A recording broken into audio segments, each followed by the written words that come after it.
my god. Okay, I'm live, and I guess there was a technical difficulty earlier that I was unaware of. All of the tabs I had opened for this stream have crashed. Fortunately, Firefox seems to have remembered those. Anyways, doesn't matter. I'm here now, and I'm gonna play some games today. That's the plan. No big surprise there. Glad to be back. Sorry about last weekend. There was a unplanned cancellation of the stream. Life and stuff, man. Life and stuff. So anyways, there's maybe 3 games today, except my third game is not actually at all a serious game for today's, for our reviewing purposes here. Which is definitely if we actually make it to the third game, then, you know, it's a good time to tune out if you're not interested in just chatting. But anyways, there's 2 games that I want to play, for sure. One of them's the exciting game that's been going around the RPG Maker web forums quite a bit. The other one, not quite, but looks like it's on par with the other game I want to play. And that's the game I want to start off with first, which is going to be Pitch Black: Secrets of Epiotica. So yeah, this is a game that was posted to the RPG Maker web forums and looked interesting to me. The screenshots are quite captivating to me, honestly. They are using a lot of parallax mapping that reminds me of some of the parallax mapping that is present in the other game we're going to play today. I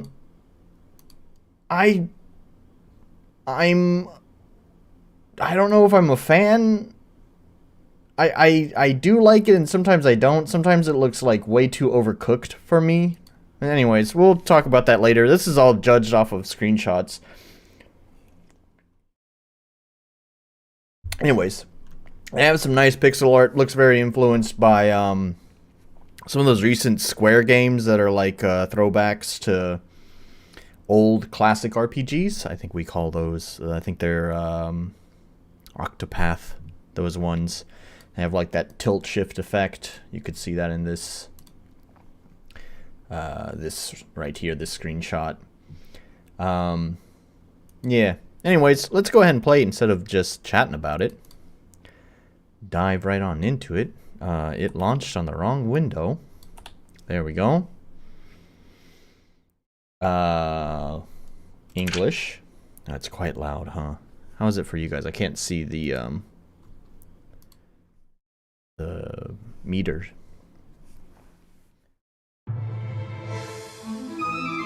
Oh, that's ear piercing.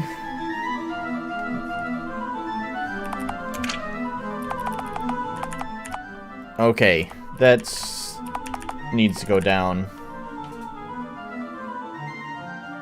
Okay. I don't like the music. It just sounds like someone is just rolling their fingers across the keyboard. It doesn't sound particularly great, but that's okay. And there's some pretty gnarly frequencies in that music that are just cutting my ears, man. But glad to see that they actually took the time to throw in Yonfly's keyboard config. What else is in here? Always dash, command remember, auto save, sure. All your standard stuff. Alright. Let's start a new game. The saying goes, it's always the dark... Oh, I didn't even open up my timer. We're not going to use it too much today, I don't think. But let's get that open anyways.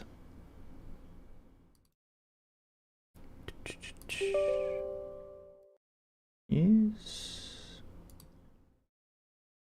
Give me just a moment. There it is. Timer's open. Take a sip.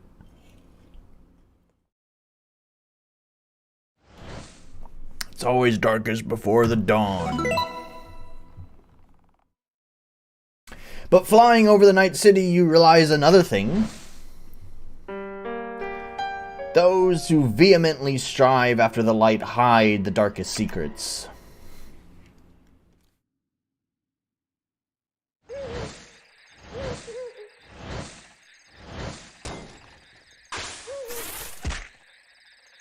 Oh man, RTP sounds. Man, it's so weird. I saw some discussion about this for the other game as well. It's so weird seeing like all this cool mapping and like not RTP stuff, and then you know all these RTP sounds. It's like, well, we can tell where all the effort went. Wait for me here, Divvy? I don't know. But be ready to break in. Yeah, I have a bad feeling about this too. I wonder why... Oh, whatever the fuck that is. Dnig. Dnig. Summoned me in the middle of the night. And with a personal summons, no less. It's not because he can't sleep.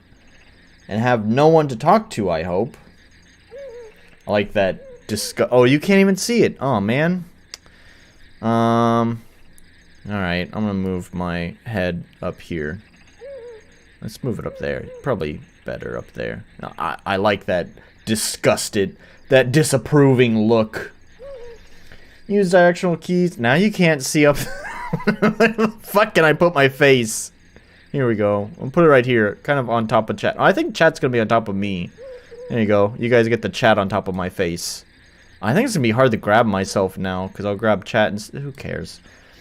I'll use directional keys to move, use enter the blah blah, standard stuff.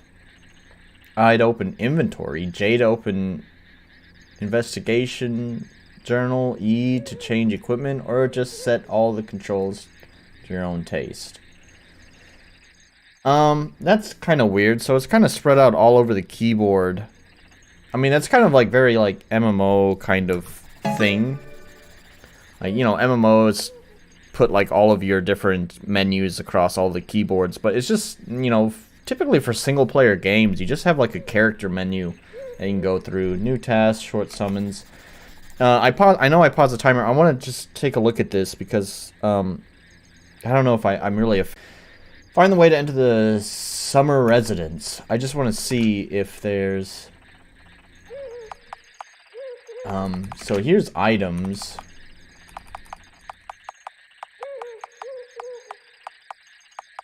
Like, this isn't a knock against the game, so don't take this out of context, but it's kind of so weird, again, seeing, like, all this, like, custom polish and stuff, and then you just open up a menu, and it's like, oh, that's just Yawnfly's stuff, you know? Anyways, again, that's not a knock against the game, it's just so, it's so funny. It sucks being a dev who's familiar with the engine, because you can just see... As it's been phrased, how the sausage is made. So if I press J, it goes there. Okay, that's just your items. Okay, what was the other one? O, I'm pressing O. That doesn't seem to work. This map looks so pretty to me, and look at the booty. Yeah, I know. Well, that's why I picked it. It's all thick. It's thick. Yeah. And in cases just goes here. Okay, so I'm totally okay with that. So these are just shortcut keys. So you can press J to quickly hop to your cases right here. Or you can press I to quickly hop to your items.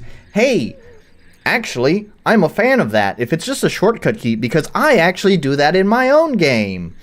When you're exploring the map, you can press, I think it's 1, 2, 3, or 4, and O.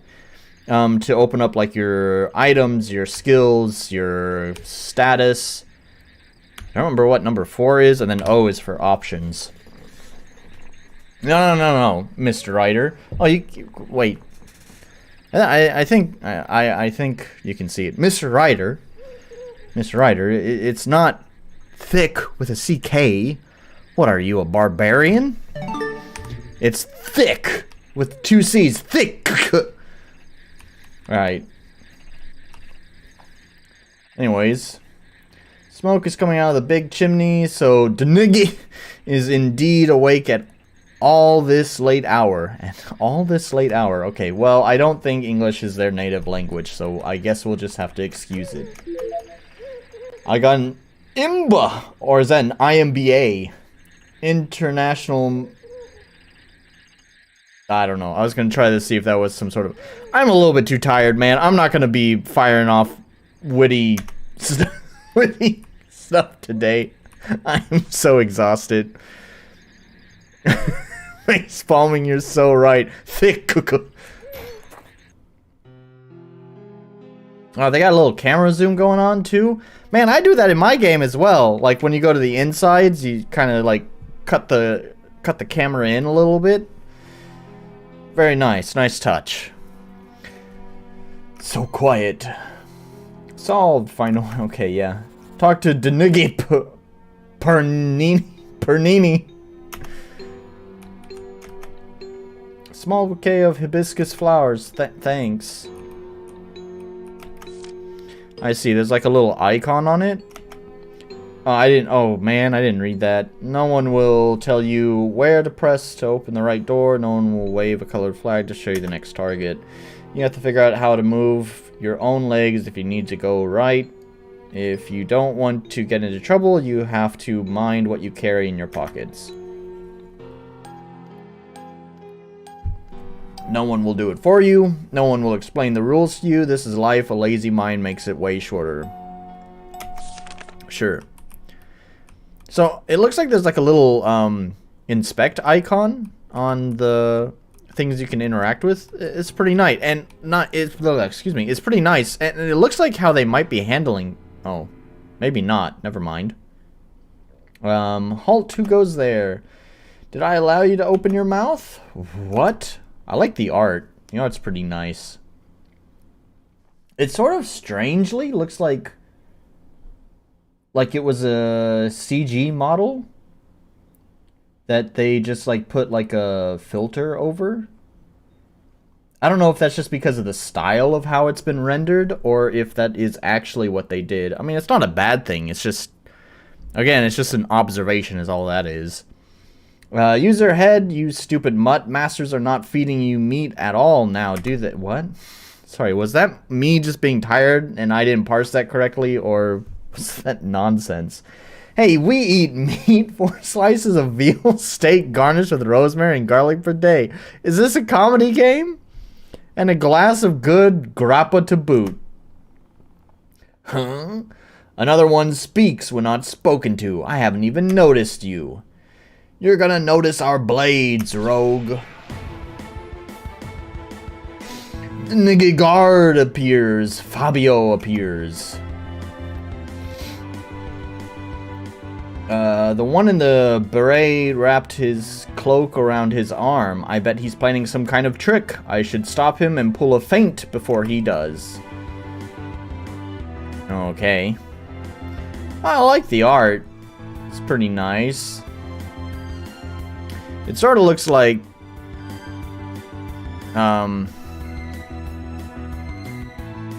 yeah, the whole tilt shift effect that they have going on is faked, is what it appears to me. Feels like the tilt shift effect is basically they're just applying the like Gaussian blur to the image itself, and then obviously that's just the images being loaded into the battle background. It's kind of a neat way of handling that, I think. Interesting. There's like a strange seam I can see right here along the corner of this wall. I wonder if that's like the... Because you know, like in RPG Maker, you have like 2 image layers that you put together to make the battle background. So I wonder if like this hallway right here... it's like not part of the... This... Like, it's one of the layers. Who cares? Oh, it starts off in the party menu. Interesting. It's been a long time since I've seen a game start in the party menu. I think a lot of people tend to forget the party menu even exists. Mocking kick. A sucker kick to the sore spot. Feeling humiliated, the enemy forgets to use feints. I see. And I guess feints are like your magic.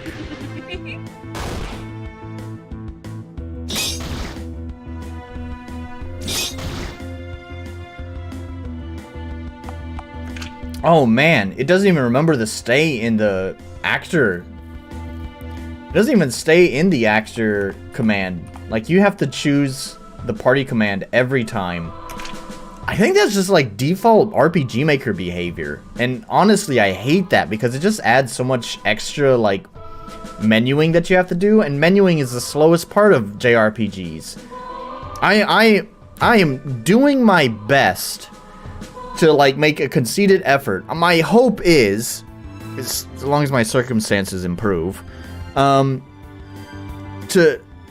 you know, commission someone to make menuing snappier. Because, I mean, it's one, like, JRPGs are just not enjoyed so much for a lot of reasons. Like, they've fallen out of favor because I think one of the biggest reasons, not the only reason, mind you, but one of the biggest reasons is that they are so slow. Like, you know, you look at first-person shooter or a character action game, and you can get in and out of combat pretty quick. Also, doing any action is way faster. Obviously, because that's you push the button and the action happens. But meanwhile, with JRPGs, you have to, you know, navigate the menu for every character, and then the action happens. Gotta keep those musician fingers nimble by practicing that extra menu click. Nah, man, nah. I don't want any of this extra menuing. It's fine for the menuing, but it's just that there's so many ways that it could be sped up. I think that, like, Persona 5, surprisingly I've never played it, but as far as I'm aware, they had a pretty intelligent way of handling menu navigation, where basically all of the actions are just hotkey to the face buttons on the controller. Let me grab a controller so you know what I'm talking about. Right, so all of your actions are right here. So basically, like, this one is going to be, like, attack, and this one's, like, skills, and blah, blah, blah, right? So all of them are mapped to your face button, and then you just press that face button, and you jump into that menu. You don't have to, like, scroll down to the thing that you want and then select it. I really want to do that kind of thing in my game. Hotkeying the different menu items. So you'd hotkey, like, skills or whatever to one, or, yeah, and then you'd hotkey the second menu item. In my game, I have two different types of skills. So you'd have, like, your attack skills and your support skills. So, like, 1 is your attack skills, 2 is your support skills, 3 is items, and then 4 be, like, run. Although I'm thinking about removing run from my game, but that's besides the point. You get what I'm trying to say. I guess I don't need to do that again. How much is my regular attack? 80? I didn't see how much I did with the feint. How much did I do with my feint? Not a lot, but I guess the point of that skill is to apply the status.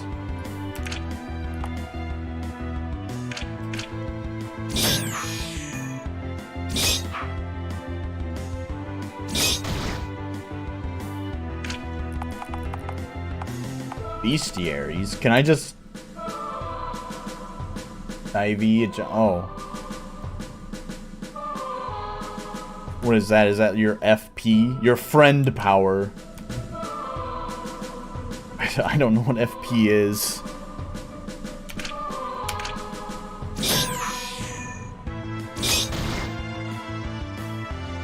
Looks like it's time to call Divey.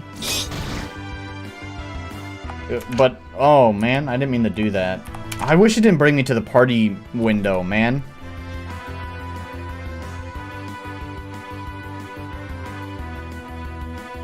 The sinister laugh? I have my mad scientist laugh. It's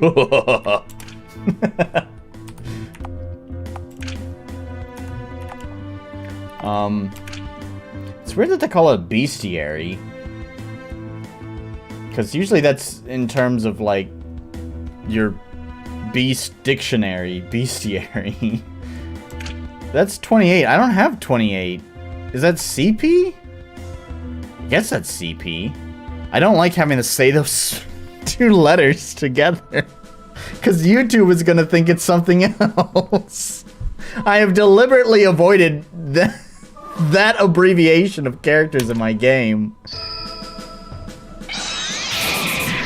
I guess it is. I'm gonna call it MP, man. Why?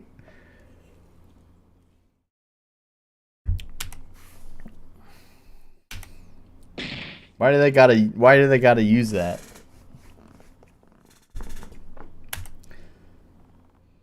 Damn, how on earth? This is a kink game. Mommy, step on me. Now, since we established you know your rightful place, really, it's not even a step on me, it's more sit on my face kind of thing. I don't really know. I have no idea. My guess is divey or divvy. Your guess is as good as mine. I went with divey, but it could be divvy as well. Now, since we established you know the English is so weird.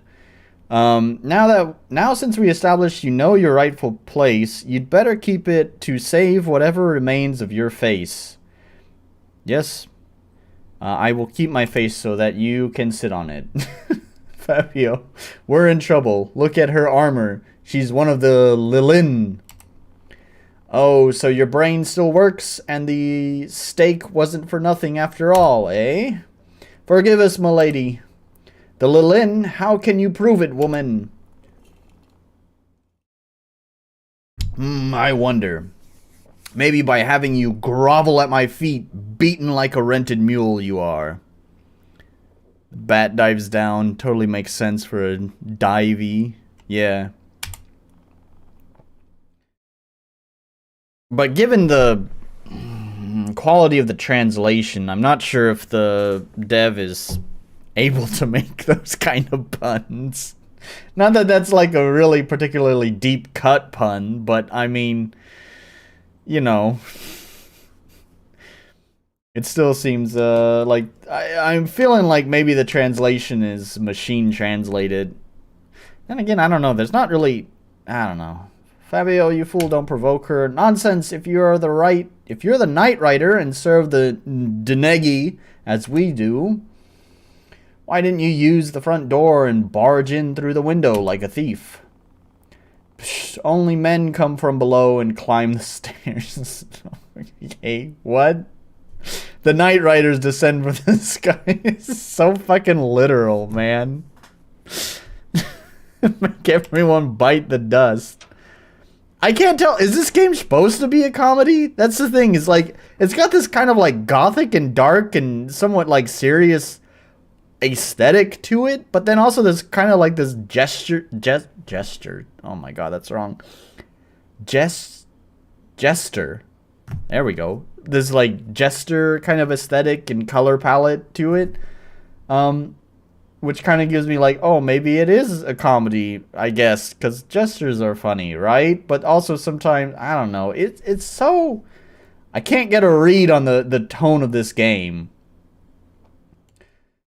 Ah, Trichet, welcome, my dear, come in, wonderful night, isn't it? What a moon shines today over the sea. Did you see it? Ha ha ha! Of course you did. You always fly so high in the sky. It must be even prettier for you up there. The moon is gorgeous tonight, my Denegi. Ho ho ho, my dear lady. I'd give so much to ride once like you did. Sorry, I thought he was about to say I'd give so much to ride you. It's like you and me both, buddy. Among the clouds just once, but please come in. Maybe it gets funnier with more sake. It's not. I actually don't like sake. It tastes like floor varnish to me. Some of the nicer sake is fine. I'll sip it, but nice sake is expensive, so I don't have money for that. I'm just drinking beer. I see that my glorious guards are saluting you on their knees. How gallant, my boys. Well done. I'll have cream cheese cakes added to your rations. Now, my dear Trichet, shall we?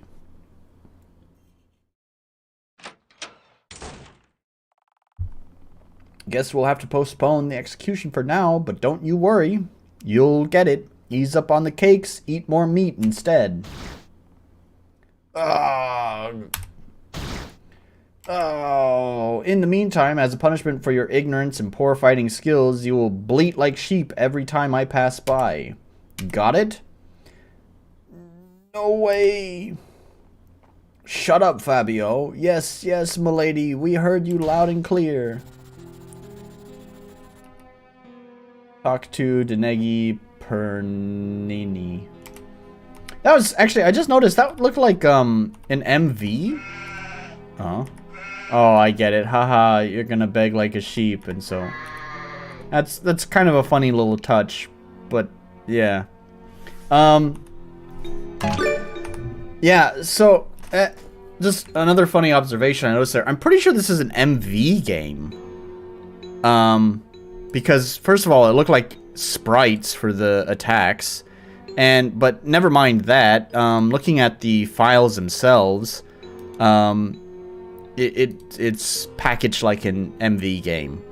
So the funny observation is that it looked like that little bubble, little emoticon bubble that appeared above their head is part of the MZ RTP.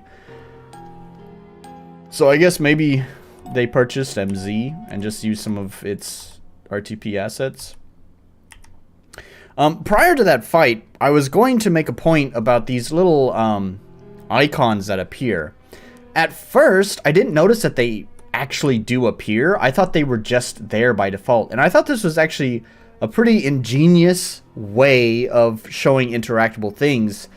I thought that these were maybe events, and that is just like a character sheet that they used that had like the little icon on it, and then when you'd activate it, it'd just change the sheet to like, you know, maybe have it, you know, like you'd have like the turn down would have the icon, and then maybe the turn right would not have the icon on it.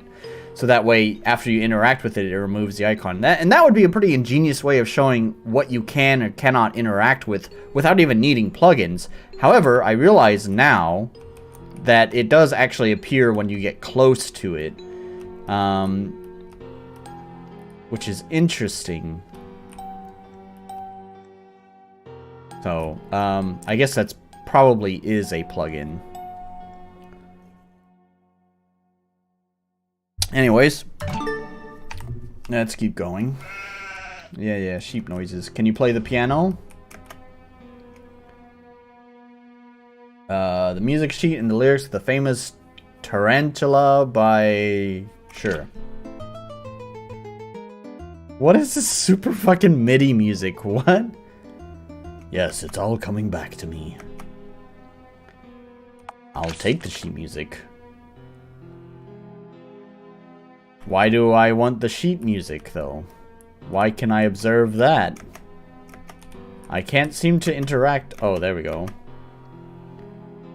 The stain on the carpet is very old and ground in. The floor, on the other hand, is squeaky clean. I don't really want to interact with everything.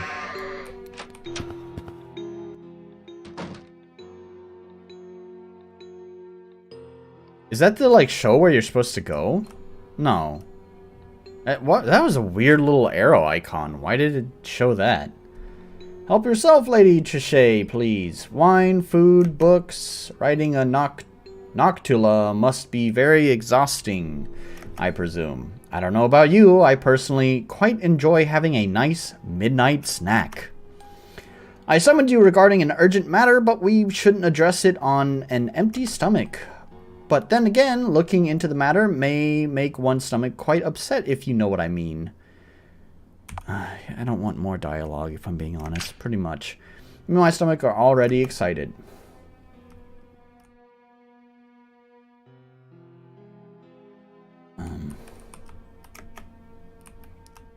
I interacted with it and nothing happened. Oh. You seem to take a liking to the rope, my lady. Yeah, I've taken a liking to a rope. I pull it when I need to call a servant. I don't think we need one right now. So shall we begin? I bear terrible news, my dear. Horrible, quite awful news. Over 20 years ago, I gratefully... excuse me, accepted the great honor of ruling our country, and I must confess that I have met various difficulties, and at times I felt ashamed in the face of my subjects. But I have never been afraid. Yes, yes, I understand your bewilderment, dear Trichet. I have just greeted you with cheerful laughter, and now all of a sudden I am now about to bring this onto you. But you must understand this old man. I have to remain nonchalant in front of my boys. Is he standing or sitting? Then, if he's sitting, then he's kind of doing a, you know, jaunty little leg flaps like a little child trying to sit down in a chair at school, right? That's what it kind of looks like with his feet flapping like that. Hey, it's Rathawood. I thought tonight might be a lonely stream. I had a bad feeling that, you know, all the other RM streamers got to Wind Rider way before me because of time zones, and I thought everyone's no longer interested. They've gotten their fill of streamers playing this game. Gotten their fill of drama too, huh? My guardsmen know no fear when it comes to familiar things, whether it's bandits or wild beasts. They perform flawlessly, but it's different when they're in the face of something unfathomable. Our GENSHIN is full of rumors, my dear Trichet, and these otherworldly talks about my brave soldiers into boys shriveling... Sorry, what? And these otherworldly talks turn... Okay, sorry, that was me. That was my bad. Turn my brave soldiers into boys shriveling with fear. Shriveling is a strange word in this case. They are shrouded in shadows. We all are. What kind of rumors are you talking about? Gruesome murders plague the streets of GENSHIN. People are disappearing. No one knows the truth about what's happening in the dark corners of the city when the night falls. It's like when you get in a little water and splash your feet. Oh, you're talking about the, yeah, his jaunty little, yeah, foot dance. You may ask me, what is so strange and special in some simple folks' disappearance? Alas, the age we live in is not an enlightened one, but these cases are different. Now we find the bodies. And again, you may say that there's nothing special about a couple of bodies being found. A drunk brawl, a twisted neck, a head cracked open. But this time it's completely different, my good Trichet. These corpses look absolutely normal on the surface, smooth skin like they never died on the inside. Smooth skin is such a just... It's like a Fallout kind of thing, right? It's just, it sounds so weird, and that's why Fallout used it. Why would you describe someone as smooth skin? I mean, I guess you could say that, like, it might be a nice compliment towards a girl. It's like, oh, wow, your skin is so smooth, but you wouldn't say smooth skin, right? I don't know, it sounds weird. How many bodies have been found and where? What's on the inside? Let's just get this moving forward. Nothing! They are absolutely empty. No insides, no eyes, no tongue, only a shell. A nutshell. How many bodies have been found? How long has it been happening? Why didn't you inform the Sisterhood of the Glaive sooner? That's the point, my dear. That is exactly the point. It has only been a rumor, until tonight, that is. Townspeople whispered, women gasped, and the elderly clutched at their hearts, but no proof, no clues. The eyewitnesses claiming to have seen the bodies could not show us where. I can see a glimmer of, like, interesting writing in here, but I think, unfortunately, that interesting writing has been completely squashed by the machine translation. I like the description here of townspeople whispered, women gasped, and the elderly clutched at their hearts. I don't know, it's just like the kind of colorful allusions to what's happening. It's a colorful description. I'm not saying, like, the story is interesting. I'm just saying the writing in general. I have no idea what the story is about. I don't know. Fucking husks or something are appearing. But today, you see, I sent Beata to Parletto. This is, ooh, boy. A sweet, kind girl who is in charge of my meals. I sent her with Fabio, one of my guards. They found a body at the city gate, a man naked, no eyes, no tongue. Beata fainted, but Fabio kept his wits and was able to get the body to Becco, the doctor that skillfully dissects bodies in St. Wyverna Hospital. Rumors have become a reality, my dear. That is why you are here. Shadows surround us, grasping at us, and no answers will ever come out of the darkness. But you are Lilin, dearest Trichet. You can seek the answers from the dark. And now, I'm starting to get a little bit exhausted of all the dialogue and would be happy if this progressed to me playing the game again. I'd like to control, please. I'd like to ask your Beata about the incident before I start pressing the darkness for answers. Alas, my dear Trichet, it is impossible. After sending the body to Dr. Becco, Fabio brought Beata round, but the poor thing was so overwhelmed by the terror, she lost her voice. Fabio left her in the same St. Wyvern Hospital, in the living wing, of course, where she will be taken care of. Then he returned and told us everything, half scared to death. You've seen him in the hall, the hot-headed one in a crimson beret. Today he is on duty, but I allowed him to drink a little bit more. Souls are DLC. You only start with a husk. Talk to him if you wish to, and then go to the city quickly. Make haste under the moon. Find Dr. Becco in the morgue. Get all the details from him and deal with the nightmare. Put an end to it, damn it. Put an end to it. Okay, you better give me control next. Don't even give me one more dialogue box. You failed. I'll do everything I can, my Denegi. Short summons. Okay, okay. I can step on the cat. You can step on anything because I'm pretty sure that's the kink of this game. I really don't like Dash. When the maps are well designed, Dash feels a little bit too fast, right? I don't know what that arrow is that appears every time I leave a room. That's weird. I gotta talk to the Fabio guy. Is that him? Alright, that's enough. Knock it off already. Sorry, milady, I'm a bit carried away. Don't tell anyone. You gave me control for a moment, but we're right back into dialogue. I have a feeling this game is pretty dialogue heavy. I don't know. It doesn't seem like a game that would be too... What's the fuck? I don't know. I'm too fucking tired. Whatever. It's dialogue heavy. Don't tell anyone, but I was starting to like being a sheep. I think I was pretty good at bleeding. I should try practicing the rooster's cry now. Player agency, that's the word I was looking for. It seems like it doesn't have a lot of player agency in it. I will bleed for your amusement no more, woman. Finally, I thought it would never end. Tell me what happened tonight. I haven't seen anything like that before. Denegi gave me a noble mission to accompany the beautiful Beata to Parletto to get some groceries. Her down-to-earth disposition always fascinated me. I was about to muster up the courage to ask her hand in marriage.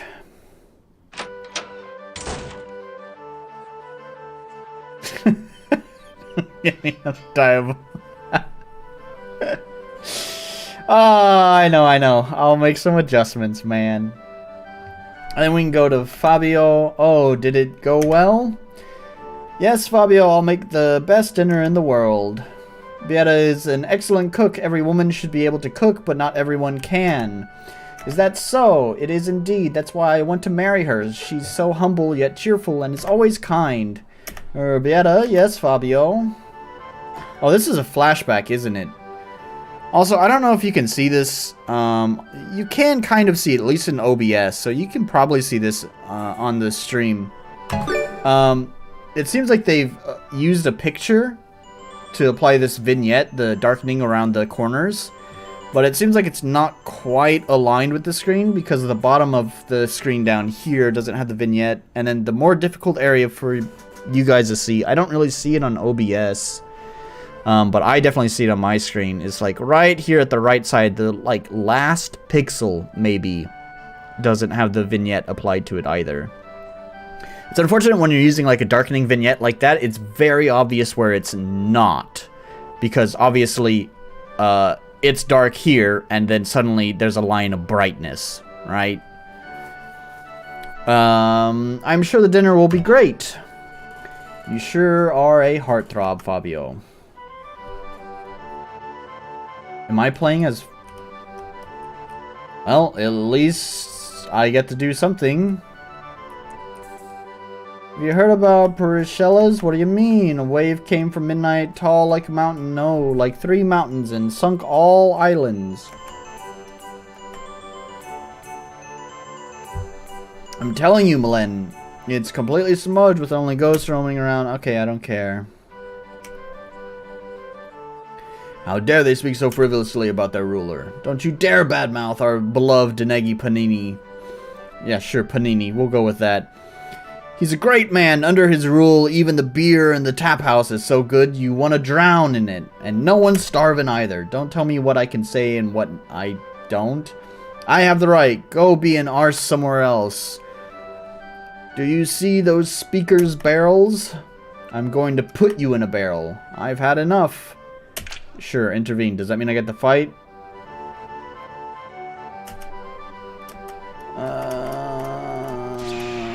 Okay, there's a fight. Cool, we get to do something. I had to instigate a fight in order to do something. What does he get for feints? Feint maneuver, blinding the enemy. A good maidenly word brings a battler into an excited state of euphoria. We're using our friend power for this one. Blind him.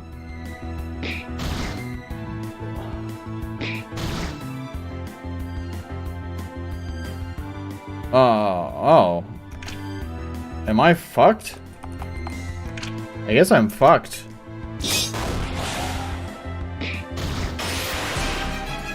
I don't know why I attacked the guy that was blind. That was just stupid of me. Hey, Maroon Beret, you had enough? What a shame. Well, at least you're honest about the defeat. That takes a lot of courage. You deserve some credit. You're quite right. That is quite the intense bicep.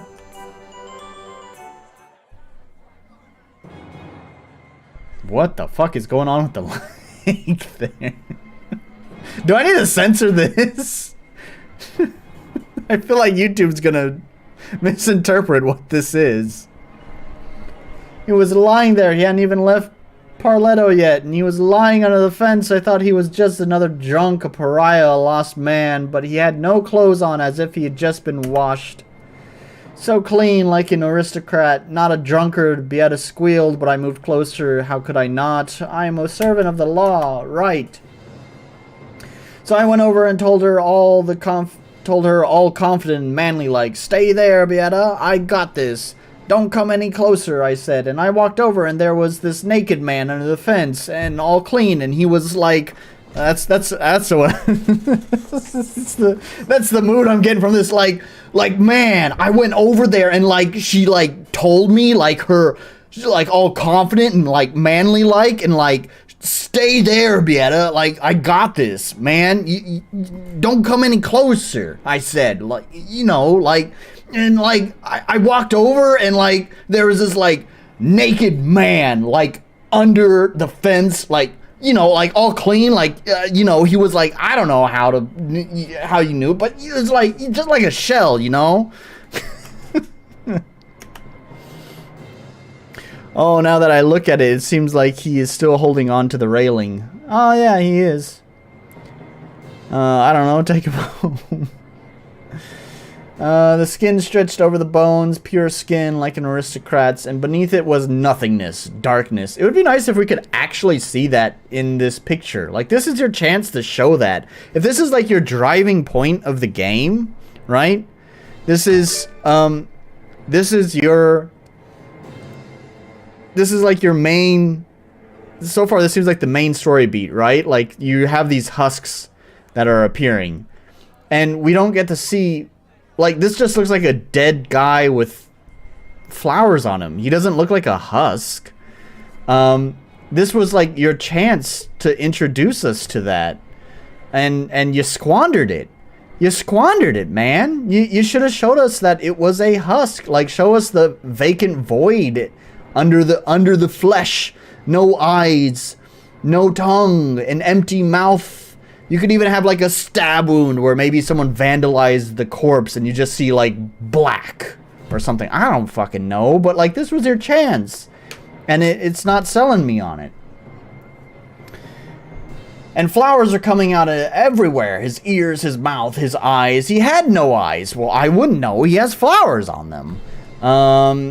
So they came out of his eye sockets. We already established that. He had no eyes, so they're coming out of his eye sockets. Colorful flowers, like the ones you see at a festival. Needs more Holtz. That's exactly what I'm saying. I don't know a thing about flowers. I'm a soldier and some... I don't know what this is. Some weird fucking dialogue. I don't know a thing about flowers, and I'm a soldier.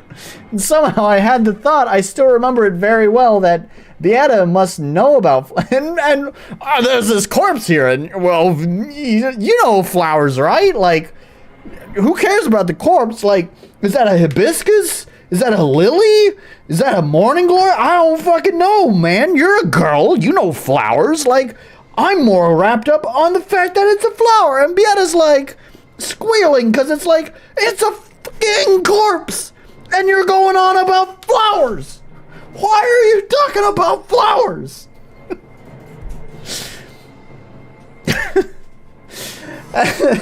She was as white as a sheet, eyes full of terror, covering her mouth with the palm of her hand like this. She wouldn't listen to me. I told her to stay away, to not come near me, but she came up and just collapsed. Oh. Did you close the door?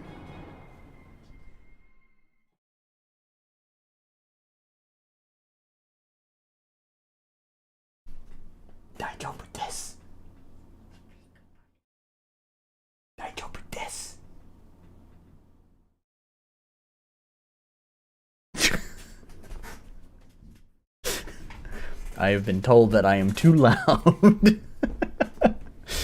I don't want to remember that night anymore. She's just mad because she couldn't glimpse the void. I sent the body to St. Wyverna Hospital and Beata too, not to Dr. Becco. Dr. Becco dissects corpses, but then why are you fucking telling me this? I don't give a shit. I don't know who he is, so I don't give a shit what he does or doesn't do. I need a drink. Yeah, me too.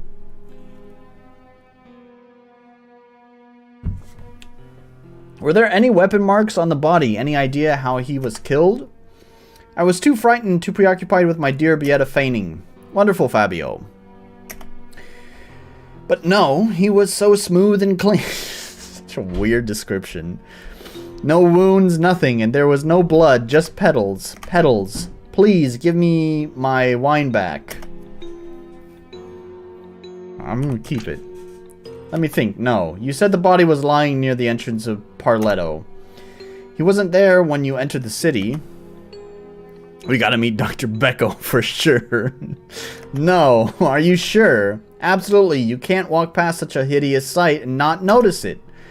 Well then. I'll have to look at the murder scene, assuming of course that the murder had been committed in the same place where the body was found. And my wine? No. Can I leave? We're almost out of time.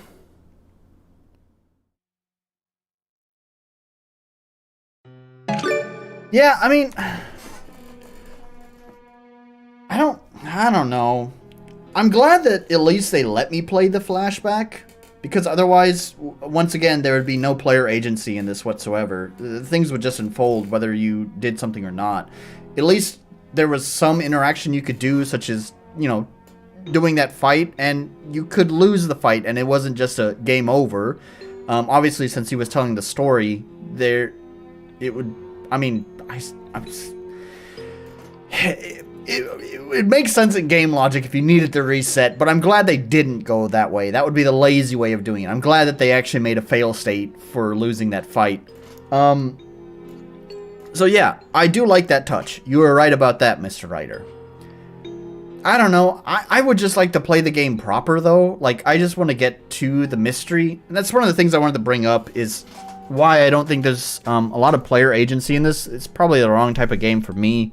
So it does seem like it's probably more of a mystery game. And a lot of the music and kind of gothic, whatever, noir kind of vibe to it that's got going kind of also gives kind of like a mystery vibe. I think I might have missed that. Did it say that? I swear that it said that this was like a JRPG throwback. Yeah, turn-based RPG, SNES PS1 throwback with... Oh, okay, with the detective twist. There we go. And the thing is that a lot of these detective games wind up just being very dialogue heavy. Let me tell you about this one time I got my butt handed to me. Yeah. I don't know. The detective thing is not really for me. I feel like there's definitely more interesting ways of going about detective work that could apply player agency that doesn't require just sitting through way too much dialogue. Oh, cool. I'm glad you're allowed to do that. Credit where credit is due. You're allowed to just... I like that, too. There's some nice touches. But anyways, you entered through the window, and I'm glad they allow you to leave through the window as well. Through any of the windows at that, not just the one that you actually entered from.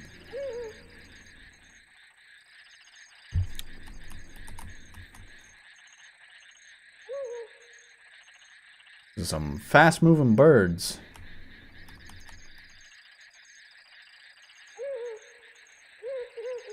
Alright.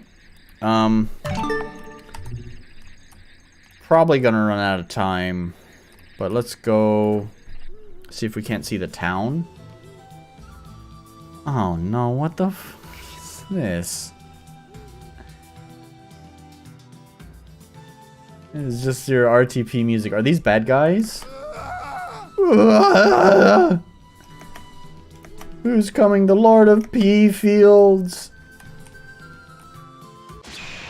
Oh, that's combat. Oh, my health is still low. It would have been nice if they maybe healed me after that tutorial fight. Like, there's been such a long absence of playing this character, of going into combat, of, you know, having control of the game that I completely forgot that, and this is at the beginning of the game too, I completely forgot that I was a little bit low on health. So it feels a little bit cheap. Like, I get it, it's my fault for entering combat. I should have remembered it, but it does feel kind of cheap. Like, just heal the player.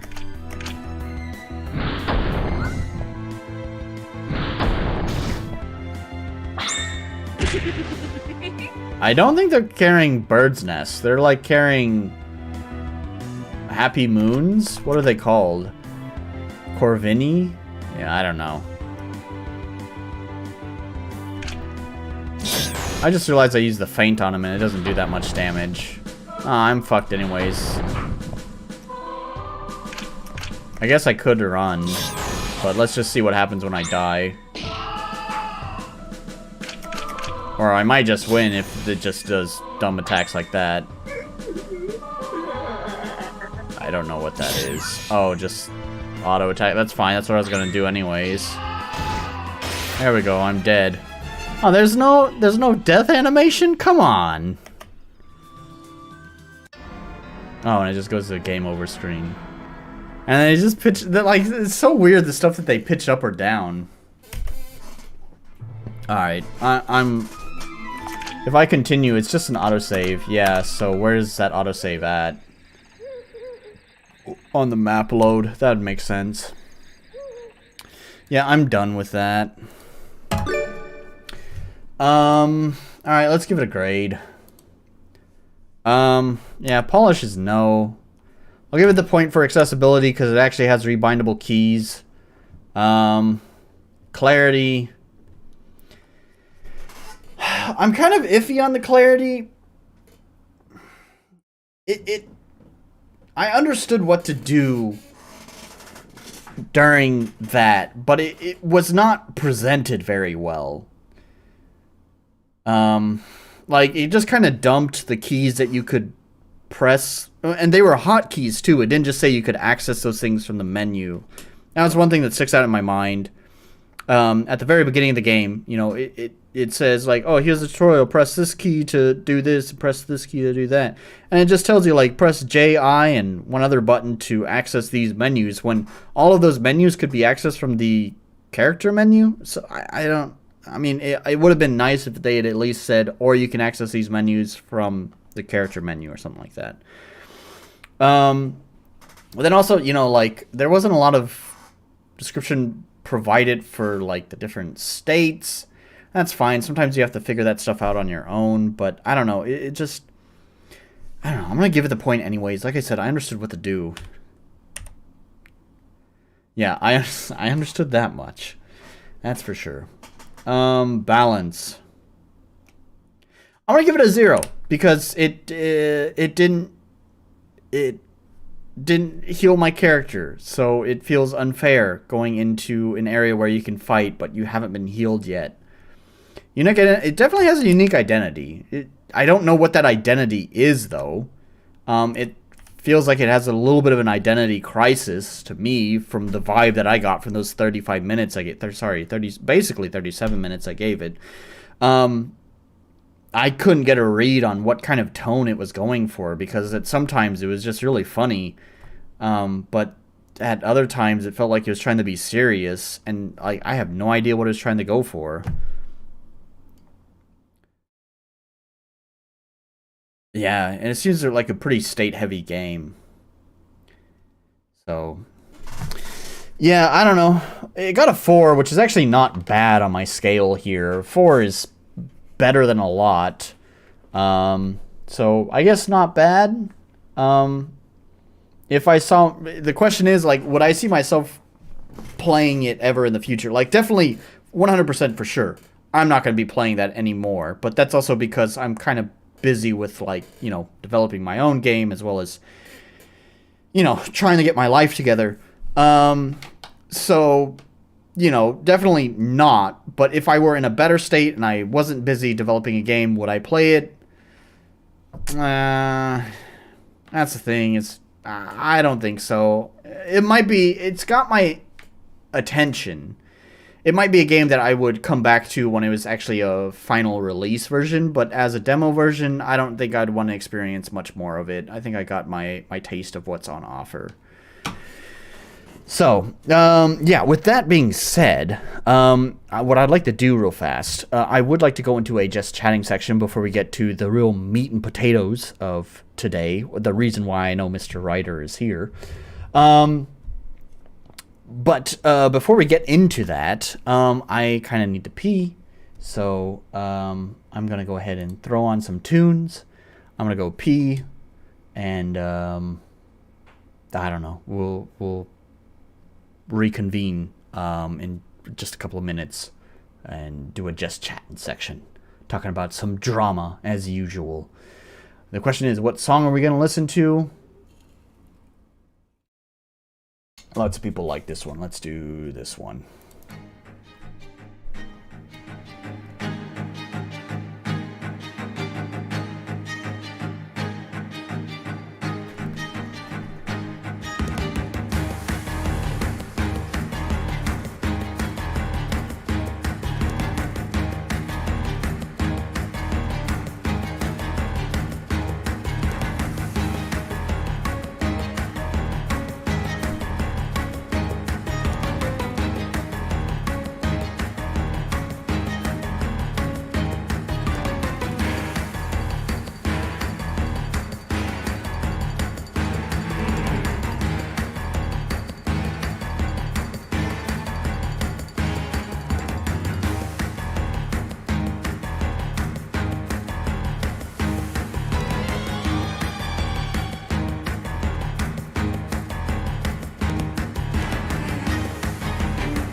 Okay.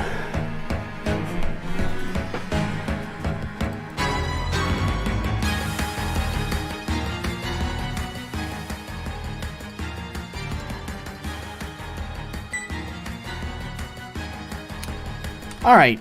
Yeah. So, first of all, gotta take a sip. So first of all, I had a comment towards you, Mr. Ryder, from what you said just a moment ago in the stream, talking about my game. I gotta defend myself here, alright? I gotta defend myself here.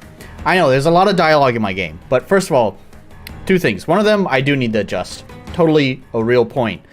However, there's a lot of dialogue in my game, but most of it has been separated. There is the level exploration part where you will do your exploration and your combat where you have player agency. And then all the social stuff like interacting with NPCs is in the town, and there's a clear separation.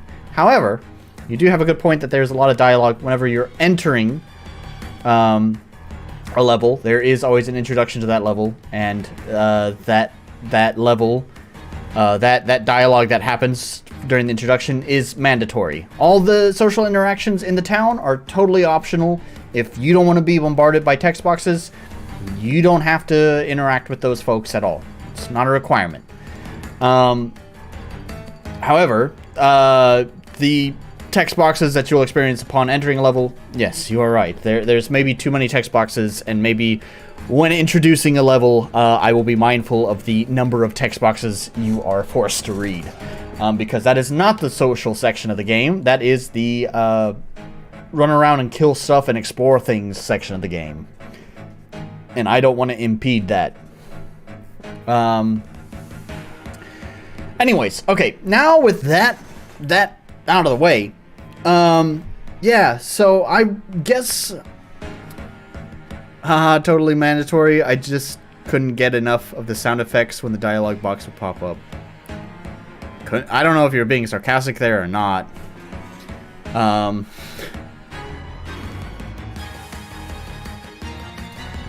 I don't know which sound effects you're talking about. There's a sound effect that doesn't happen every time a text box pops up.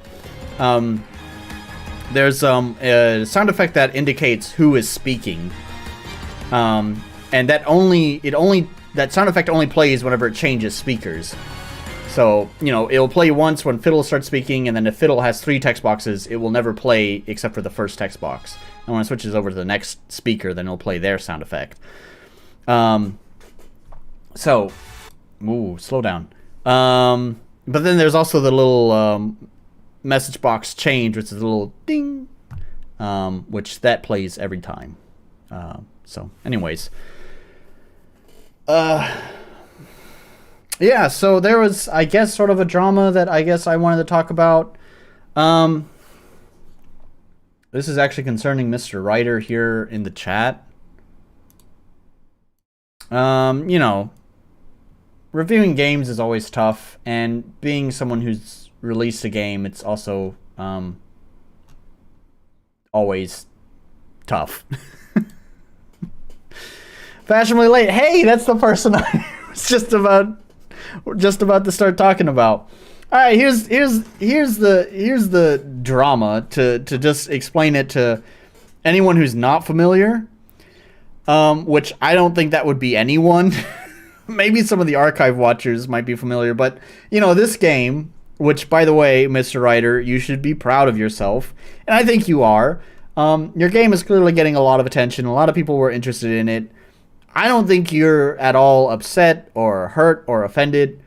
I don't think that's the case, but if you are, I just want to say you definitely should be proud of what you have accomplished, and you shouldn't take things too personally, because you've definitely accomplished something great here, something more than a lot of us can say. I have one shitty game that is not up on Steam and is very shitty, very RTP, very, you know, standard kind of thrown together jank garbage.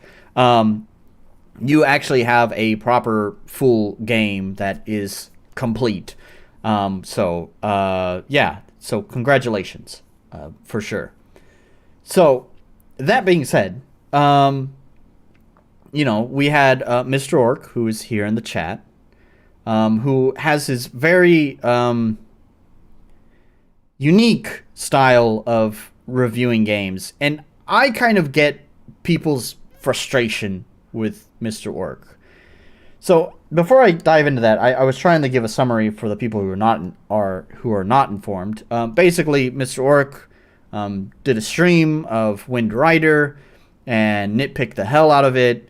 I didn't watch it. I'm basing this off of what people have said. I was trying my best to go into Ryder completely uninformed, so that way I could have a completely uncolored opinion before going in. Unfortunately, that couldn't happen because my Discord was bombarded with people talking about the game, and of course I have notifications turned on for the thread, and when drama started being cooked up there, I couldn't help. I couldn't control myself. I had to read it. I have a problem, but I can't help it. It's the tea. It's being spilled, and I need to mop it up. So unfortunately, I am already kind of aware of at least what's been said. I didn't watch any of the streams, but basically, yeah, Mr. Orc had his typical, pretty nitpicky style of critique, review of games, and one of the people who are a fan of Ryder did not appreciate it. There are two sides to this. Number one, I understand the frustration because Mr. Orc, one of the most helpful reviewers I had for when I did the alpha test of my own game a long time ago. A lot of the critiques that he had were very valuable, and I made some very significant changes to my game thanks to him. However, he was also one of the most difficult critics to listen to. A lot of people had very good feedback that delivered that very good feedback very well. Mr. Orc has a problem with how he delivers his feedback, that not only that it makes it difficult for people to listen to the valuable information that he has because he has to deliver it like a fucking asshole. If he could only just fix the asshole part, he'd be one of the best. Just in time for the drama section, you bet, boy. Glad to have you here. Anyways, so if he could just fix the asshole part, he'd be one of our best reviewers in the community. Unfortunately, the way he presents the critique sometimes is a little bit difficult for people to appreciate. So on the one hand, I totally understand people wanting to push back against that, because it's not always presented very well. On the other hand, I'm not a fan of when fans of something decide that they want to stand up for the developer or whatever. They want to white knight. I've done it before. You can call me a hypocrite. It's fine. But I'm not a fan of when people do that, because it just kind of makes an ass out of yourself as well. I really think that Mr. Ryder can speak for himself. He doesn't need other people to speak for him. Exhale.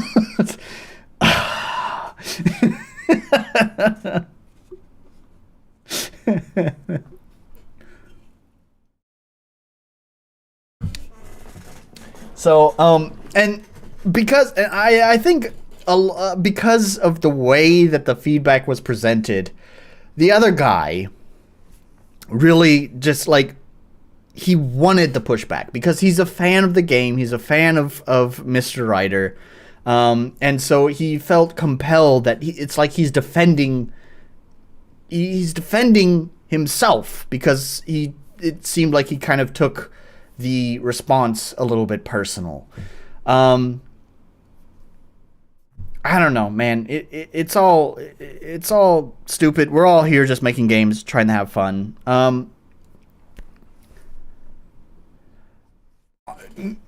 Mr. Orc, I have no idea. Like I said, I didn't watch the VOD of your stream. I was tempted to. I really was.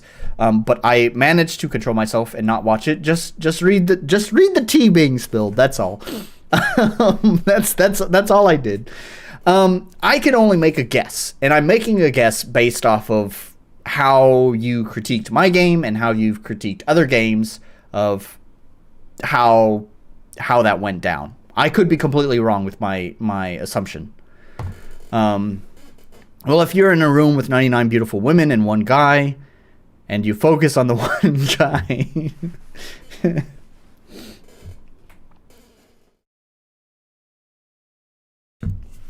So, anyways, I did, this is the thing, right? Because I think after your stream, again, basing this off of my experience when you had streamed my game and had talked about it, Mr. Orc, and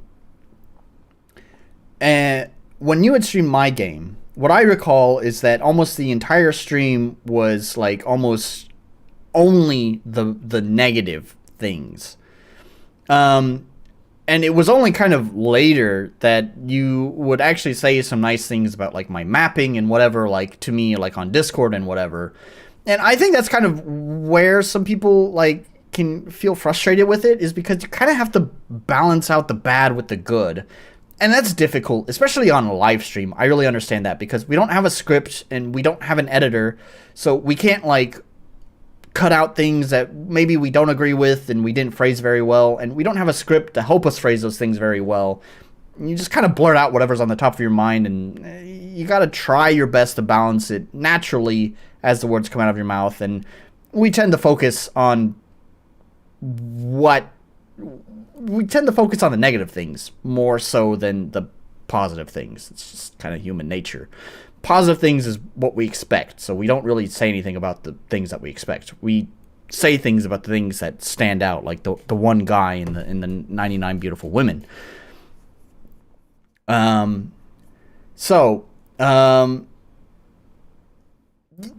I don't know. I would just, I guess my point here is that I guess I wish Mr. Orc would provide positive feedback, but this is not actually necessarily directed at you. It's just reviewers in general, is that I guess reviewers in general, a note to myself as well, is that it's important to point out the positives. It's not that pointing out the positives might do much good for the game, because, well, they've already done that. It may inform them to do more of that by pointing out the positive, but, you know, it's probably not going to actually change the game much. What it does do is it kind of softens the blow of the review, especially when we're talking about games that have been made by, you know, a single person. Those reviews can feel quite personal to that single person, or even fans of it. I have had some fans of some other games take my reviews quite personally, and I guess they feel more attached to it because they've probably involved themselves with the individual who is making that game, and therefore it feels like it's a part of them because they're involved with that person and the development process of the game. So when those kind of reviews come out, it can feel like a personal attack to them. So I don't know. I maybe I'm just mostly preaching to myself. Mr. Orc will continue to do what Mr. Orc does, and I don't know how many other people in my audience are reviewers. I know WooTBM watches these, but actually I think him and Tony's critique of games is pretty balanced. I don't know if if this was of much value. But I just wanted to mention, I guess, I don't know if there's much of a point. I wanted to talk about the drama, okay? It's what I fucking do. It's what I do. John, it's what I do.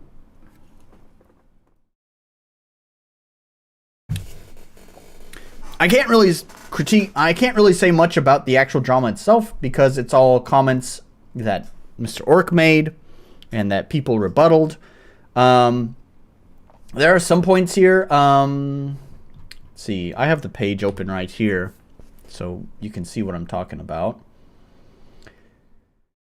I do think I read RCX's comment. I think he presented this pretty well. I like how RCX tends to do his reviews. He breaks it out into like, here's the positive, here's the negative. That's not really completely uncommon. You'll see that a lot in Steam reviews. But it at least helps kind of sort things. So he present that kind of stuff, but I think not that. What is it here? Yeah, since I at least have some table manners. Sick burn. There's valid points. That's the thing, right? Like, that's what I was saying, is that Mr. Orc generally has good valid points when it comes to reviewing games. It's just sometimes it's difficult to hear some of those valid points with the way that it's presented. So, anyways, I don't know. I guess at this point I'm just talking in circles. I can search through here. There is some more, like, commentary on, like, I don't know, just how you should conduct yourself that was provided by other folks. And I don't know if it's really that important.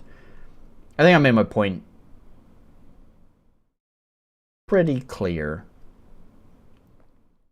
And I also don't really want to discuss a lot of these points because, like I said, I haven't experienced it yet. So instead of that, why don't we just actually launch the game and find out for ourselves what all the drama was about. We're looking at Wind Ryder. That's the guy in the chat too. So Wind Ryder, join our dashing hero Ryder as he teams up with 3 fabulous ladies to save the world from the reawakened astral goddess. Enter the fantasy magic world of Wind Ryder and explore the town of Fallhorn, its nearby forest and destinations, an academy which trains would-be heroes. I don't know. Do we want to dive? Do we want to leap headfirst into the nitpick train? Do we want to follow in the footsteps of Mr. Orc? Just, I don't know, some general advice for you. Like, this kind of little, like, elevator pitch is really good. I would take this elevator pitch and I would put it right here at the top. Maybe expand on it a little bit more because you have some more characters to work with. But I would put your elevator pitch on why people should download this game right at the top, because people rarely read this information to begin with, but they're definitely going to probably just start with the top information, and if it interests them, then they'll read some more. So setting is not the most interesting part of your game. The most interesting part is your sales pitch, your elevator pitch. So I would probably put that at the top of this. But, you know, you've already gotten 2,000 downloads, which sounds like you're doing pretty well. So what do I know? I don't have a game on Steam yet, so I don't know the meta yet. But to me, that would be the ideal thing to do. Characters: meet the stunning and fearless Huntress Annabelle Wind. Also, again, actually, so you're talking about your characters here, which are an important part of the story, and this game is all about the waifus, right? So I would probably put characters next. Features: a game. Yeah, so I would probably put characters at the top, because that's kind of one of the most important things about this game. I'd do characters and then maybe setting. I don't know, the setting, like, I don't give a shit about the setting. I don't know, maybe other people might care about what that setting is, but I think your, like, pictures do well enough of a job to give you an idea of the setting. That, like, names and stuff, like, it's cool, thanks for introducing me to Fallhorn, but, that doesn't mean anything to me until I'm actually playing the game. So, like, setting to me is, like, less important. So I'd probably do characters, and if you want to throw setting in there, maybe after characters, who knows, I'd probably just cut it. Features: a romantic comedy adventure with a hero of 3 heroines, funny banter with laugh-out-loud moments, fast turn-based battle system, no grinding needed, custom anime art, breathtaking soundtrack. I'll be the judge of that. Always, whenever someone's going to point out their soundtrack, that's drawing attention to it, so therefore I'm going to be paying attention to it. If you draw attention to it, I will pay attention to it. Attraction system to build bond with heroines, quest journal to guide you, talent system. I don't know, some of this, Again, this is nitpicking. It doesn't really matter too much with the storefront because no one fucking reads this shit anyways. But like, fair enough. Fair enough. So much for setting the mood. You can set the mood through like the other blurbs, right? Like you can set the mood in how you like write this stuff out. Keep in mind, this is all fucking nitpick stuff. This is just store page shit, and no one fucking reads this anyway. So do with this information what you will. So I don't know. Again, like. Not really that important, but you know, like I don't know if any of this information is that relevant, but I guess I'm glad it's there. Maybe, I don't know. The Quest Journal I don't give a shit about. But anyways, together this dynamic quartet will battle through treacherous dungeons, face hordes of monsters. Yeah, I would probably put like this information also above that because the features thing is kind of like maybe the last thing. I don't know. Got a couple of reviews down there. Very nice. Let's just launch the game. Wind Rider. Everyone's been looking forward to this game.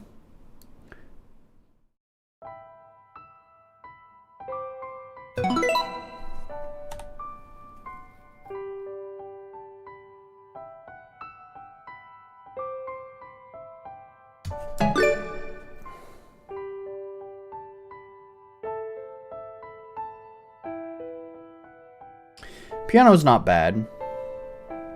It's kind of hard to screw that up. If you know how to play music, you know, if you know how to compose music, then a solo piano is pretty hard to fuck up.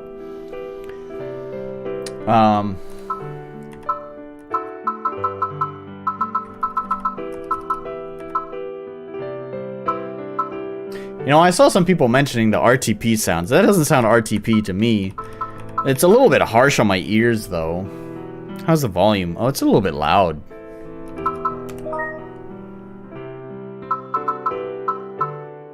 Oh, I like how you turn the BGM volume down. But not the other ones. The other ones don't need to be turned down. Copyright. Oh, is it misspelled? I made that misspelling a lot. Keyboard config. Glad you added it, because I had a whole rant prepared for this. But I'm glad that you saw the light. Battle camera. Command remember, always dash. Active quest window. I don't know what that is. Yeah, I'm not a fan of this options menu. This is the, like, default, Sorry, that always boots me out. This is like the default RPG Maker option menu. I'm not a fan of it because it doesn't really... It's very limited in what it can do. It's not sorted, and it doesn't provide you descriptions.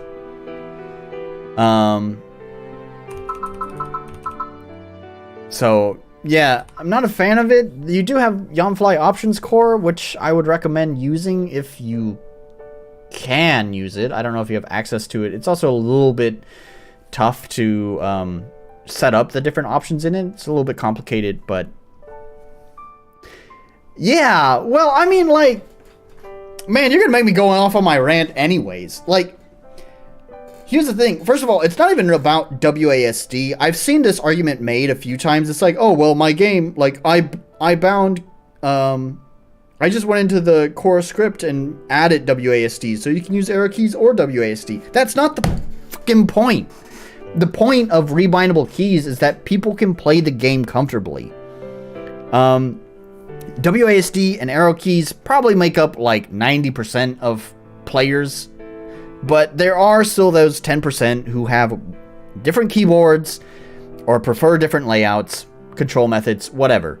Having the rebindable keys is a really fucking simple quality of life thing to add. Dead simple to add. So it always just baffles me why people don't add it. It's crazy. Like, you now know you've added it. You realize how easy it is to add in there. You just drag and drop it in, and it's already configured. So it's it just baffles me why RPG Maker devs don't fucking do it. It's a free plugin too. It's a free fucking plugin. It's free.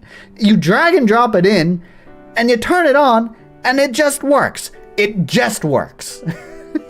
It takes like less than 3 seconds, and yet every RPG Maker dev is so fucking lazy.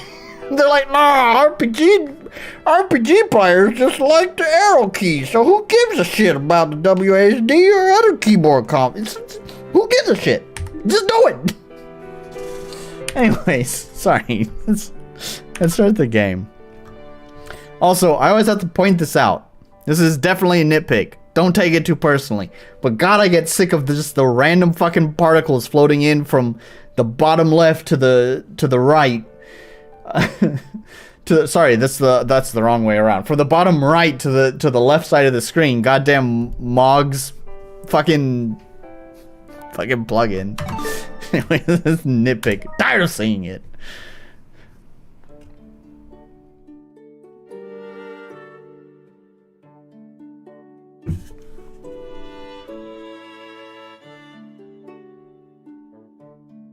You see that guy over there? Oh, voice acting. Oh, but it doesn't auto progress.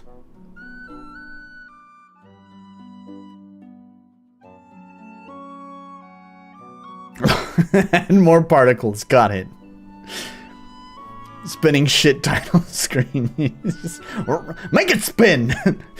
This title screen doesn't have enough going on. Make it spin. That's what we need. Spin it. Spin it more. You see that guy? Oh, right. Why am I trying to read it? Anyways, I was trying to listen to the music. It is actually pretty nice.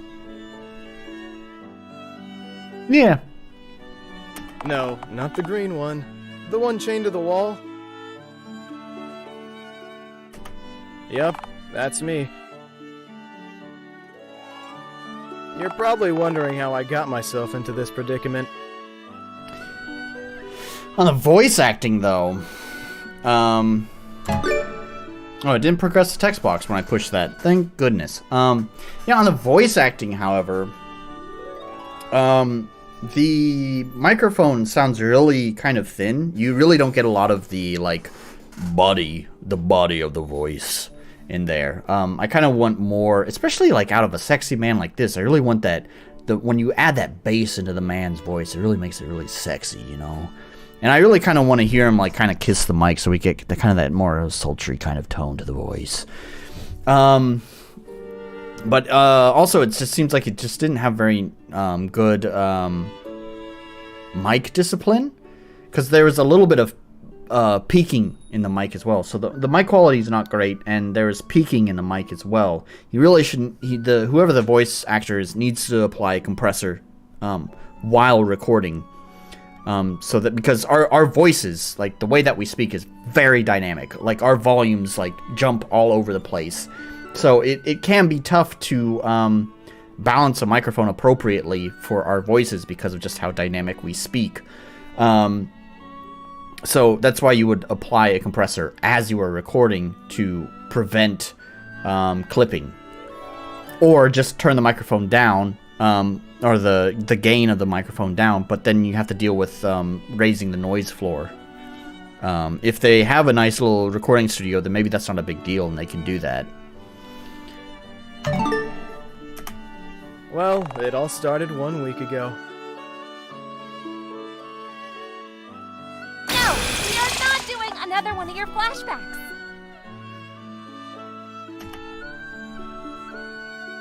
Oh, right. Almost forgot she is here, too.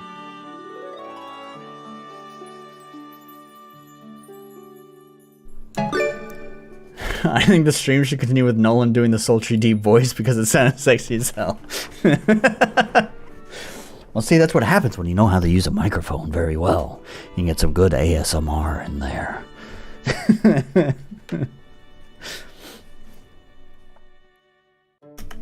That's Annabelle Wind, my girlfriend. Wait, isn't this a game about, like, dating other people? Are you telling me Mr. Ryder is a cheater? Is that the kind of thing you're encouraging? I am not your girlfriend, Ryder. There's the answer to that. One text box over. Where's the voice acting for that? You can't do that, man. It kills me when I see RPG Maker games do this, but usually they're not full releases, so I guess they have that excuse. It's fine if you don't want to voice act everything, right? I get it. Voice acting is expensive. You're an indie dev. You got a very tight budget to work with. But you can, like, not voice act the minor lines, but, like, it's so weird when you have, like, this cutscene is totally voice acted. Yeah, except for, you know, that 1 or 2 text boxes.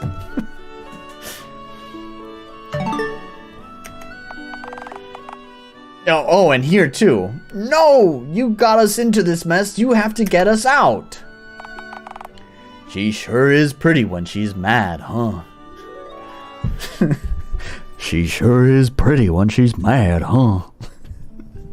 Got a little country twang in there. Ryder? Who are you even talking to? He's totally lost it. I swear if my hands weren't chained right now.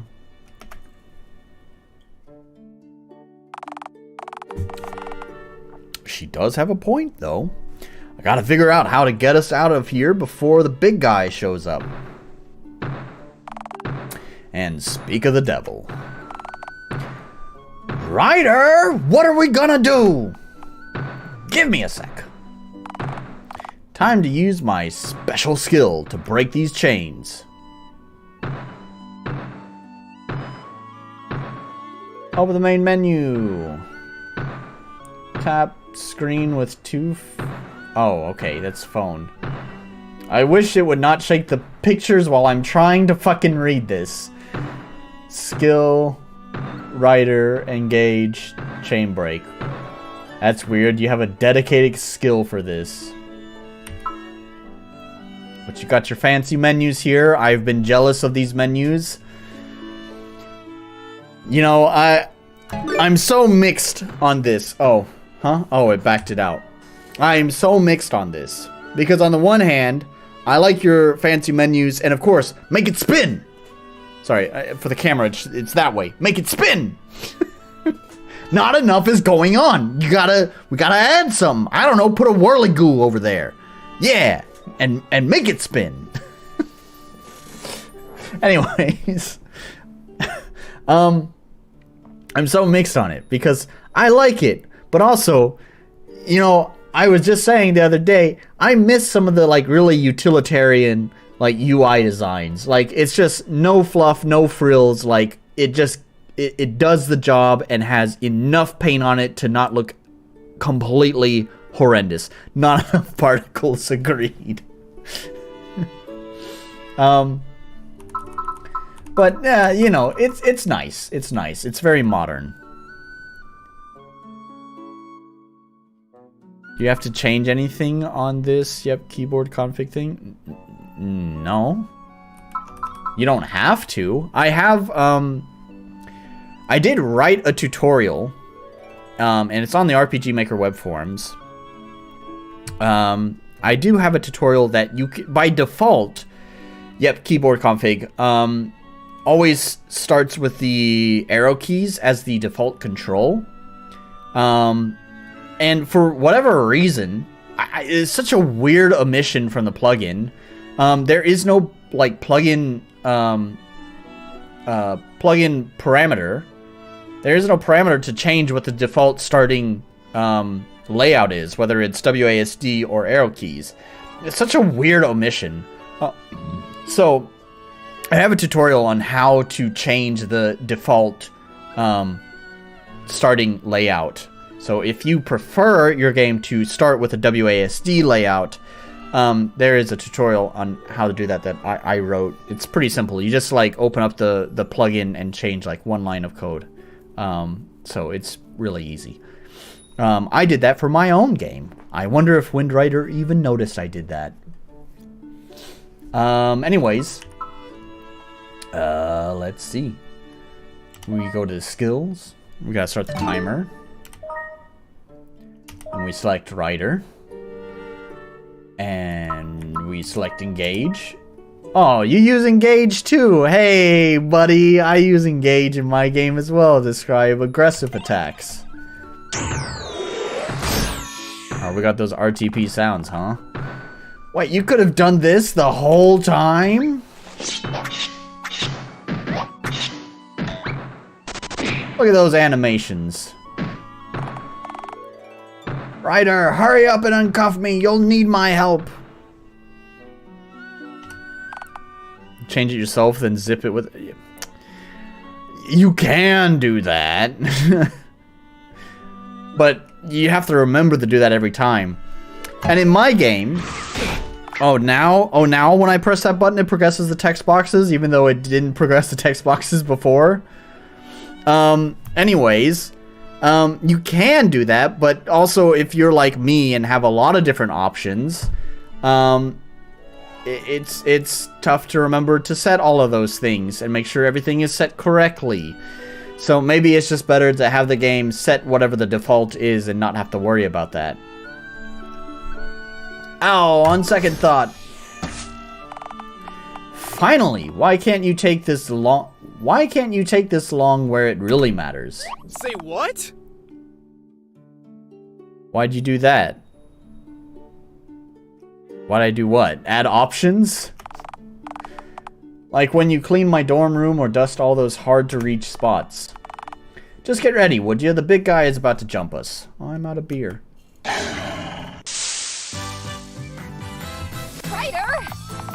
Ryder!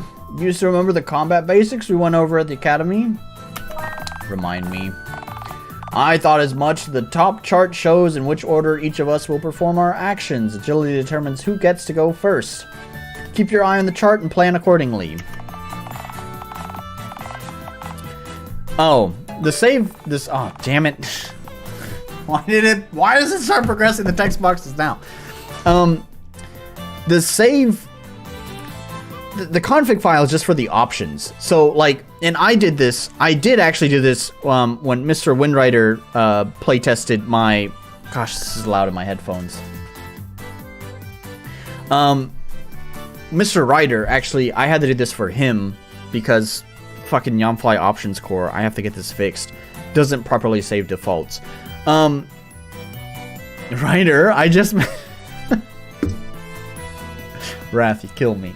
Anyways, the config file just saves the options for the game. That is kind of like a global save file, is what the save config is.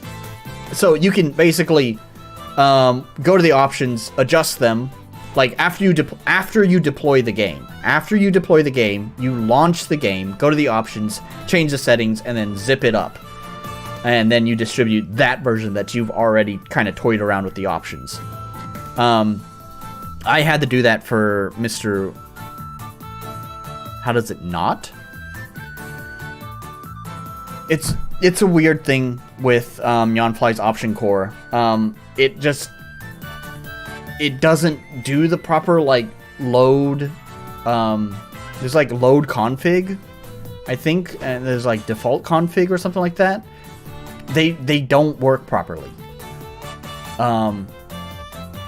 So I don't know. At least as far as I'm aware, you can insert JavaScript there, and maybe there is proper JavaScript to make it work properly. But all of the like existing Yonfly options that come set up with Options Core do not actually set the default properly. If you copy what they use there, it's not going to work. I also asked on the RPG Maker web forums about this, Kthrill, who seems to be quite knowledgeable not only about JavaScript but as well as Options Core, because it's mostly Kthrill who helped me set up my entire options menu. Basically confirmed that there's nothing you can really do about it. Well, basically it defaults to like the lowest value is basically what it does. It does set itself, but it doesn't set itself to the right value. So if you want it set to a specific value, sometimes it doesn't save that value correctly. Just double check whenever you deploy your game. You can deploy now and you'll see that some of the options are not set properly. More than likely. It depends on how involved your options menu is. I'm gonna...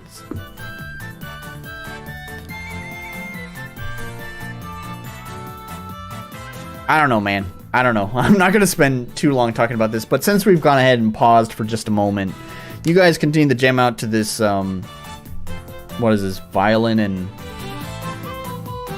like Celtic little flute thing. You guys continue to jam out that. I'm gonna grab my, I have some peach wine, which seems appropriate for this game, that I'm going to grab, since my beer is empty. I'll be right back. Oh, it's so small now. There we go.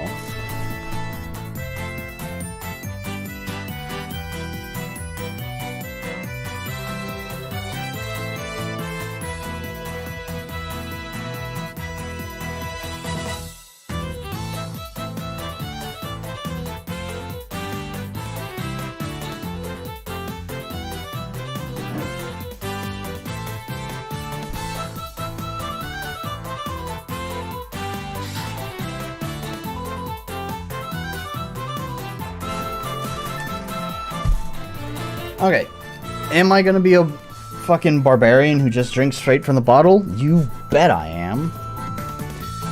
Alright. Damn it, that progresses the text. You need MP and TP to perform skills. MP, this all seems like pretty standard stuff. TP are technical points, the amount required. I'm being assaulted by my wine bottle. TP are technical points, okay. Last thing you need to keep an eye on is the threat meter appearing in the top right corner. The targeted enemy will always focus its attacks on whom it considers the most threat at the moment, the one who appears in red. That's a nice little touch.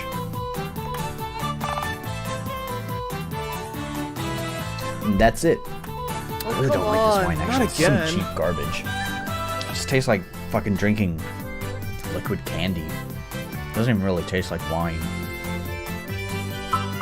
Survival. What do we have in survival? Holy arrows, rain arrows, quick shot, first aid. Nice touch here. I don't know if you did this on purpose or not, but this is something I've talked about before. Is it going to back out or is it going to select this option? I think it backed out. I like how you have the description box right here. Maybe this is because you have this here. I don't know if you moved it or if one of the plugins moved it here. But either way, I'm glad you did. I've talked about this before in the past, where, you know, by default, RPG Maker puts the description up at the top of the box. The problem with this is that it doesn't really lead your eye to this description, so it's very easy for players to totally miss the description because it's just up here, and their eyes, their attention is down here. So, like, they're not looking up here, so it's very easy for them to miss what these things are doing. So, yeah, I like that you have it down here, so it's very easy to notice the description for it.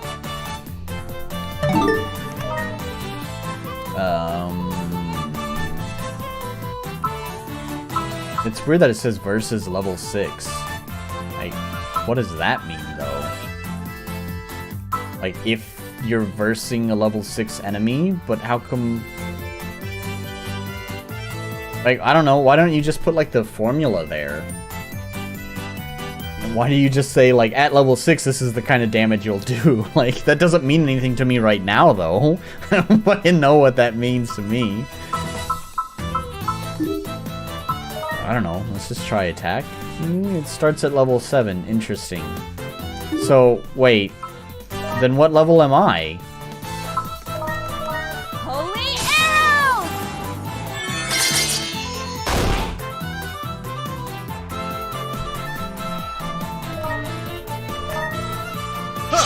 Oh, I see. Oops. Almost forgot to mention that our TP recovers every turn. Meanwhile, to recover MP, you have to use items like Magic Potion. Now that's it, I promise.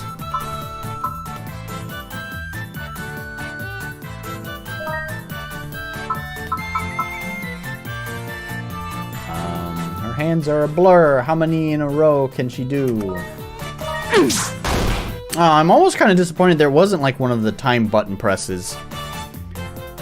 Like, it would have been cool to have that, like, a time... How many can she do, right? It's like almost asking the player, how many can you do?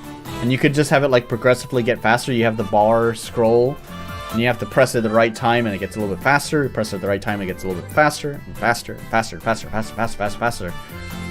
That would have been cool.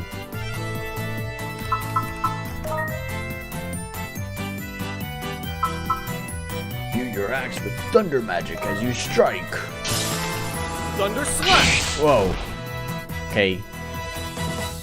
I think I saw people mentioning that on the thread for the game, is that when you use that skill, you can't even see the meter.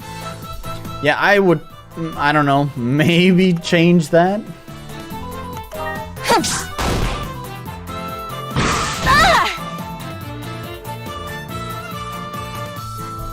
What is going on here? Why did he sink into the floor? It's like there was a collision error, but this isn't a 3D game. What the fuck happened?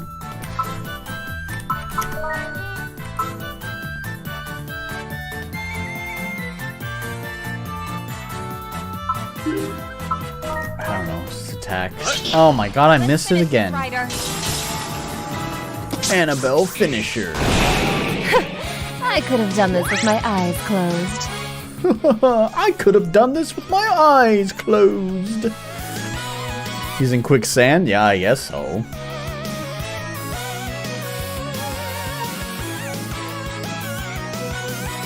I don't know if I like that little rockin' synth riff or if I hate it. It sounds like a dog squeaky toy that's like rocking out. Like if a dog was like chewing on a squeaky toy. Oh, and the music just ended. Oh, and then it's just awkward. Oh. That's weird. I don't like that. Why did the music go away? It is apparently shy. It didn't like me making fun of it. It didn't like me saying, and it didn't like me equating it to a chew toy. All this fighting is finally paying off. Chakra. Stats, numbers, pluses, big bonuses. Getting it all. I am getting better.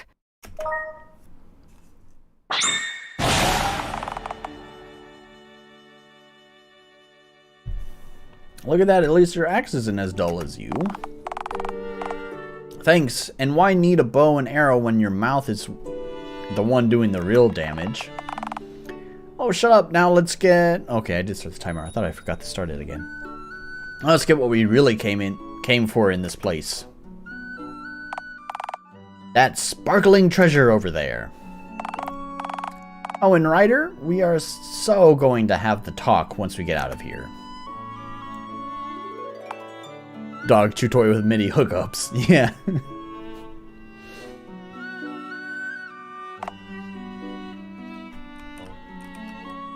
Oh. Oh, you can walk on this. For some reason, I was thinking you couldn't.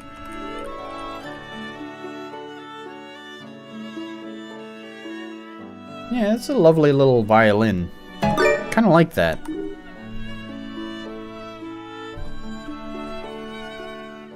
The music's quite quiet for you guys, huh?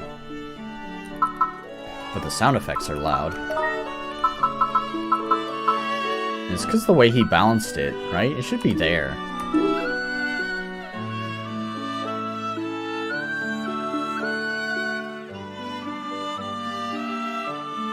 You have the, you have like that little Celtic flute thing. I don't know, I'm not really a fan of it. I hear it a lot in a lot of fantasy music. I don't know, I'm just not big on it. This was a lovely song without it. And without it, it actually kind of had like it didn't feel quite so generic. It's like by adding it in, it's just like it's such a trope of fantasy music. But when you have this kind of very, like, here it sounds nice. It's by itself. I mean, it's still like an overdone trope, right, of this little like Celtic flute thing. But at least it's a lovely melody, and I like it by itself, even if it's a little bit tired. But the violin, you know, you kind of have this more like intimate kind of string quartet kind of feel.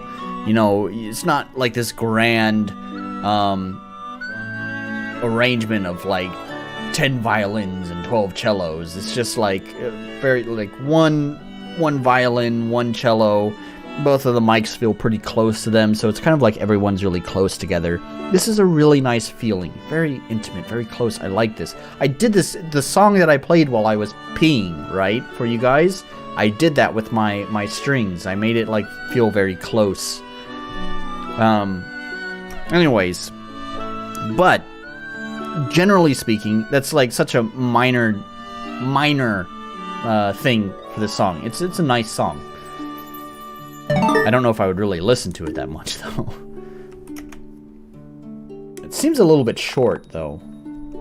Ooh, treasure, let me see. Move, ladies first. Hey, Vsauce. Shiny, shiny. We've been listening to the Shire theme for hours now. Yeah, I was gonna say, it kind of reminds me of the Shire theme. Lord of the Rings, man. Fucking Tolkien fantasy. Fucking Tolkien fantasy started with the books, and then when the fucking movies are made, this is like fucking Lord of the Rings music. Like, without, I'm pretty sure without Tolkien, our fantasy landscape today would look a lot different. And I don't know if that's a good thing or a bad thing, but it definitely would not be what it is today.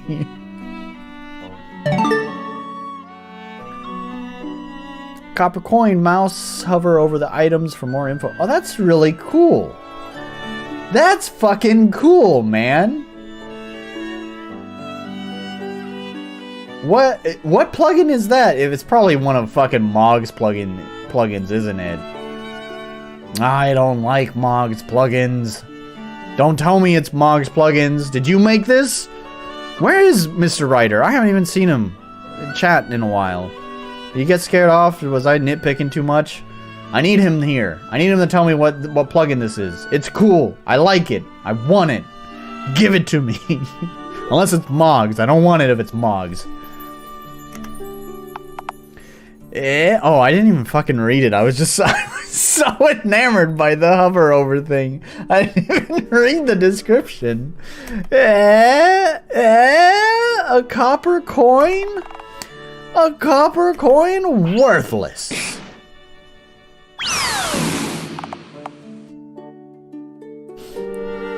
I made it. Sorry, kid climbing all over. So for dealy.js. Where's the link, man? Where's the link? If I just Google search that, will I get it?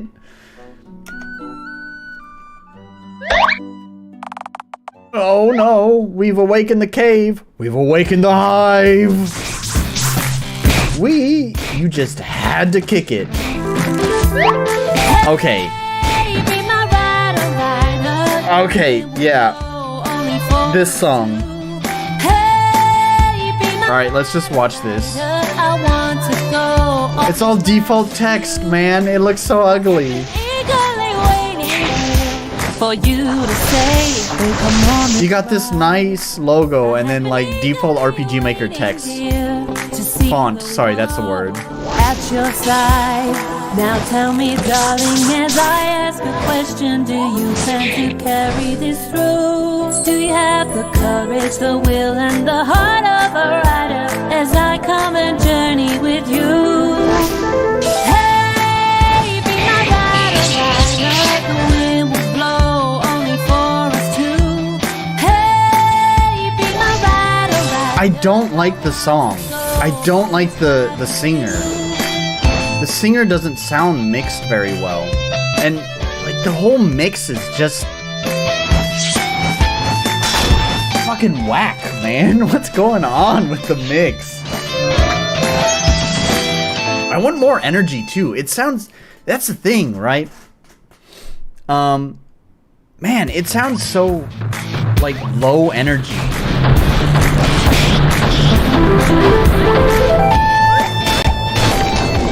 I do like that you have an instrumental version. All this for a copper coin. So here's the thing, right?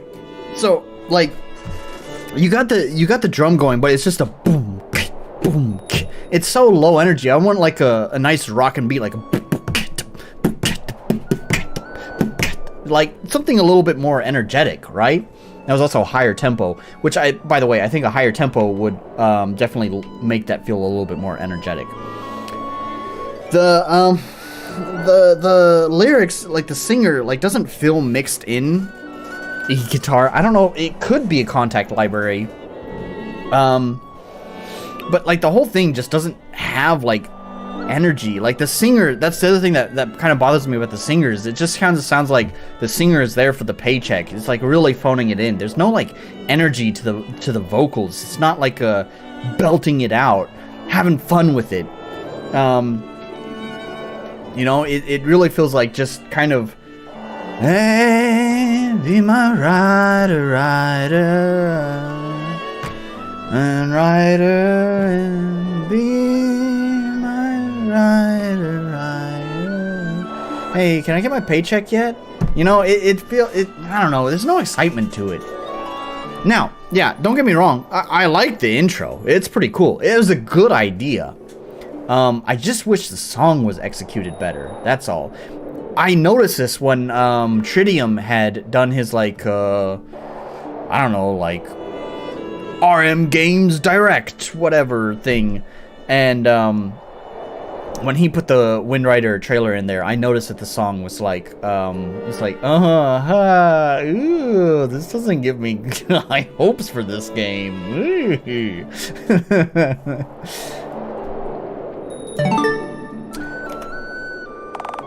Oh god, my spleen. Running with this heavy axe. I need to work on my cardio.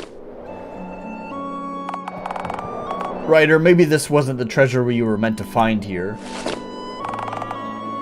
I'm not going back there. You woke up the whole darn cave. Huh? Eh? That wasn't my fault. Maybe if you didn't drag us into that cave in the first place. Now, how the heck do we get out of here? Go! Aw, man. I heard some clipping on the girl's voice there. I was gonna say earlier that I think whoever the girl voice actress is seems to understand mic discipline a little bit better. And actually, she probably still does. It's just, I think there's one oversight there during her recording where she might not have captured the fact that she had clipped the mic a little bit. It was kind of like, let's go!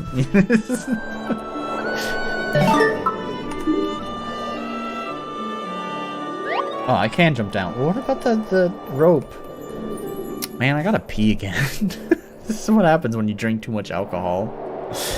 Alright, sorry about that, guys. Just, listen to the wind and this, I don't know, song some more. The Shire.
Let's see.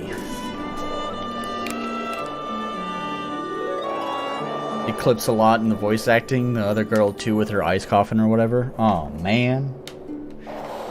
Plat be my Ryder again. I don't know what you mean by that. Oh man, I heard the loop in the wind.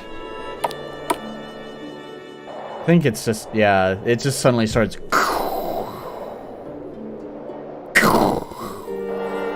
Right? I think that's just RTP though.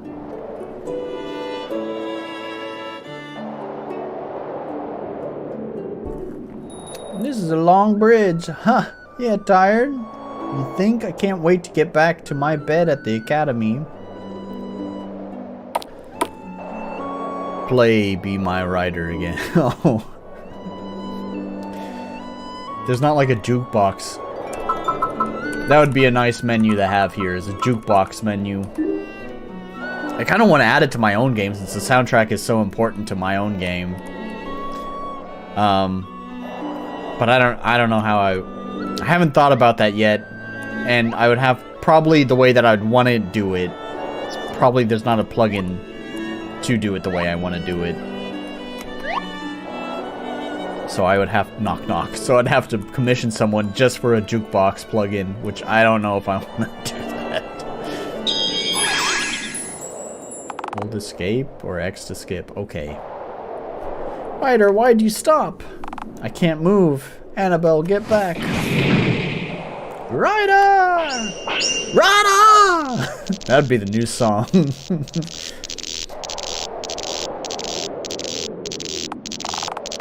We don't care about him. We got her. Get rid of him. So disappointed you used the default font in this game. Wind Rider needs its own identity. Ryder! If those hits didn't kill him, then that fall surely did. Okay. Maybe with Wind Rider's permission, I'll put it in my own game.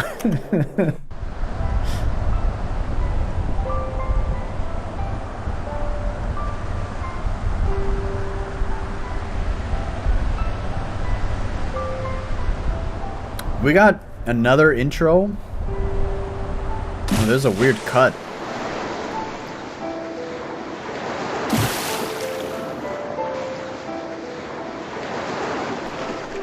When countless challenges come your way, when it seems you carry on, do not despair because you are not alone. For they shall be by your side.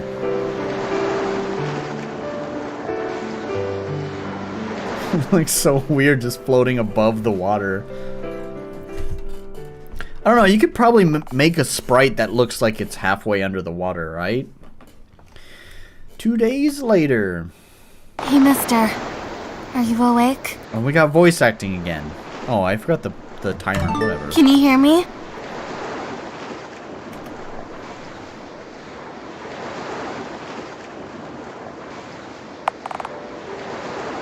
Oh, voice act. Oh, it's just the pixie. Even still, though, it's like, if you're gonna voice act the cutscene, then voice act the cutscene. Pretty sure he's dead, Arwen. Arwen! The German reference. Arwen! Arwen!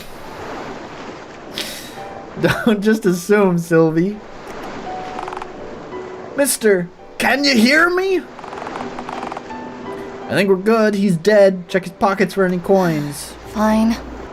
Oh, and then there's voice acting again.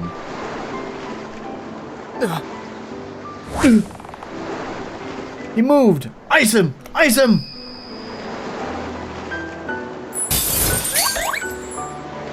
Ah, it's cold. What gives, lady? He's alive. Ice him again. Ice him again. Now hold on a second. Wait, what in the world are you? What in the world am I? I'm a pixie, a powerful magical being.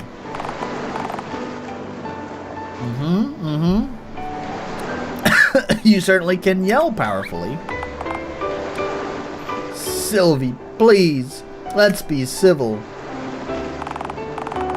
Hi there. Her name is Sylvie. Like she said, she's a pixie, and a powerful one at that. Hey, you're getting too close, lady. Stay back. Also, who are you? That's enough questions from you. We are the one asking the questions here. Okay then, ask away. What's in your pockets? That's the question you asked? Never mind my name or what I was doing floating half dead in this river? Or that I was whatever. No, don't care. Empty your pockets. We want your money. Excuse her, she's usually not like this. Oh, she's a Pokemon, huh? What just happened? Where did the moth go? Aw, man, what a shame. I just noticed that the art, it looks like it might be using nearest neighbor or something. It's clearly been downscaled. But not downscaled very well. Because you get some pretty nasty aliasing on the hair here. And of course the outline as well. You can see some pretty gnarly aliasing. Oh, sure, that's totally normal. This lady has no concept of personal space. So what is your name, and where and why were you floating half dead in this river? Oh, that's easy to answer. I'm... Ah, my head. Hey, are you okay? Your shirt tag says Ryder.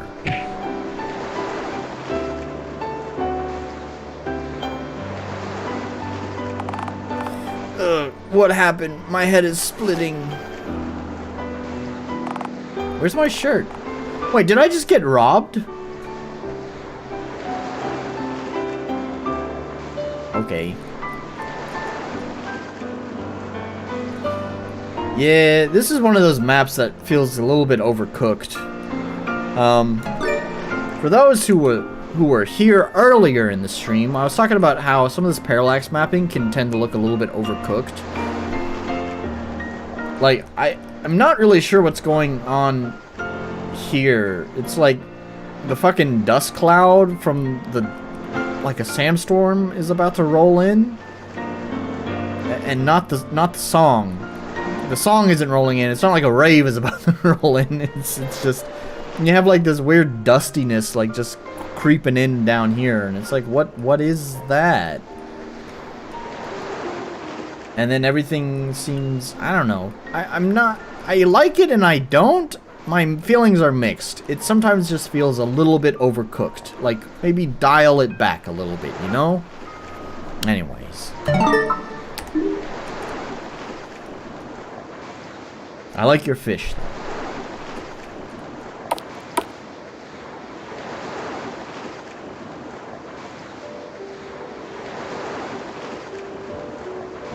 Those slimes are dead. Is this Jello? How do I... Wow, do I feel hungry? So the funny thing is about Jello is that's one of those kind of words like Kleenex. Like, you know, this is not really Kleenex. We just call it Kleenex, or at least Americans, because it's a popular brand.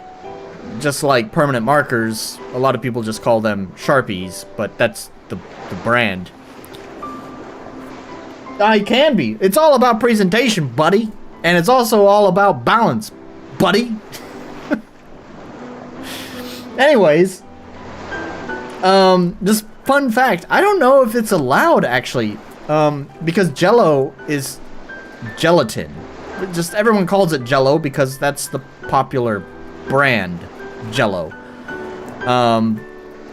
But technically speaking, I think that is actually using a company's name. I think you need permission to do that. I'm not sure. You'd need to look up the copyrights behind that. Anyways.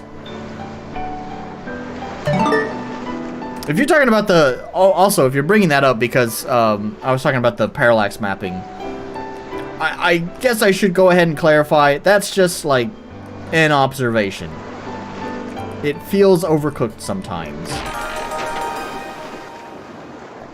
Found a potion ×2. Ooh, this could prove useful. Why would anyone just leave this here? Also, maybe I am also too nitpicky.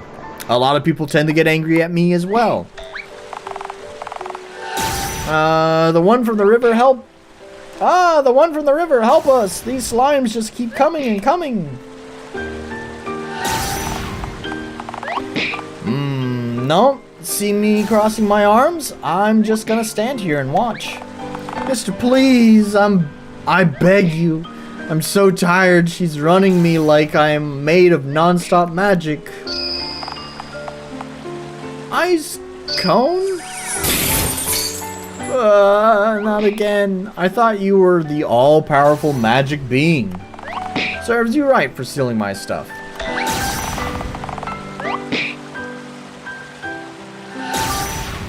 Please, mister, I swear we're gonna give it back. Your shirt's right there in the wagon. Ice cone! Now I'm completely out of alcohol. I finished the gross fucking peach wine and my beer. Oh gosh, it's just not. It's not gonna be a good stream anymore. Let's say dream, maybe that too. Got an equipped Academy shirt. Standard issue Academy needs to be dead. Oh, it's a +5 and a +1, and there's an item level 3, and it acquires level 1, and you equip it, and it increases max HP by 4%, and it's a sell price of 300%. I feel like 300%? That's not right. 300 gold. I feel like I'm playing Borderlands or something. Well, I'm off. Best of luck to you and your friend. No, we need your help. Ah, Mr. I would...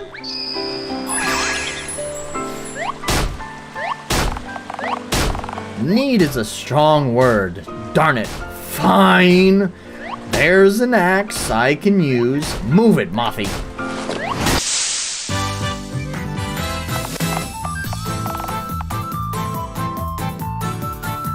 It almost sounds like if Paper Mario decided to visit the Shire. What are you doing here? You wouldn't happen to have a potion? Can I hover over that? Oh, I can't. I guess I'm gonna use a potion then. What if I wanted to die?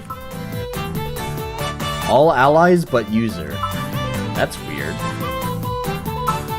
Wait. Here you go.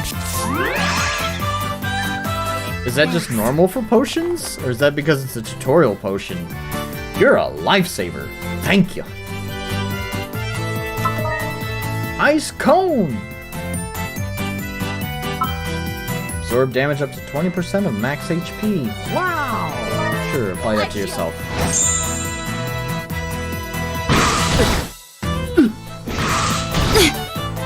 Wow, the mixing on that is whack. He is so much more quiet than she is. Oops. Attack.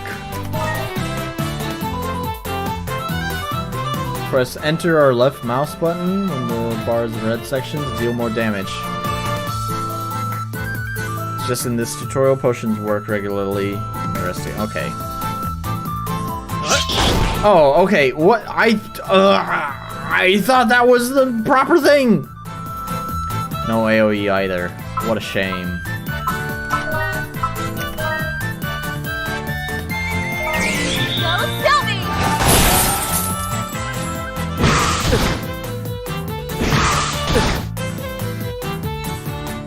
Okay, I'm gonna get it right. There we go. I finally did it. For once, I finally got it right. This axe feels surprisingly comfortable in my hand. I feel like I've used this before.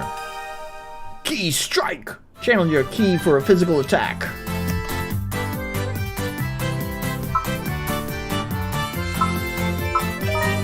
Key strike! Key strike! What's your regular attack like? Good enough. More slime abuse, I see. It's the standard for RPGs, don't you know? You start off with the slime, and then you go to the bat. Then maybe after the bat, you get a little bit wacky, you know? You can change it to maybe a spider, or maybe a wolf.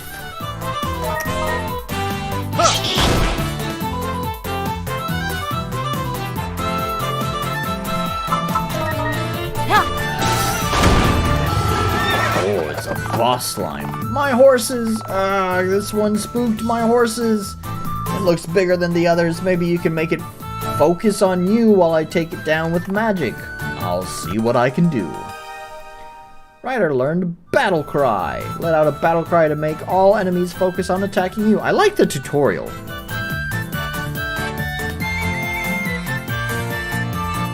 That's the exact order in Ryder.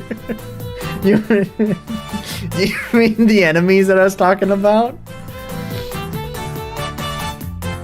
I do like the tutorial. I like how it like progressively opens up. But you feel like you're accomplishing something because you're constantly killing enemies, new enemies, so it feels like you're actually doing something. Battle cry. Sometimes a snake or bees. Not the bees! Yeah! Alright, we want to use magic.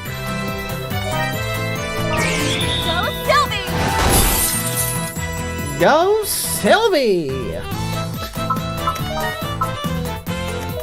Keen strike! Go Sylvie! Oh no.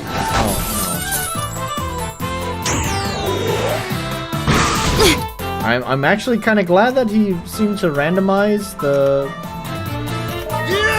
dialogue.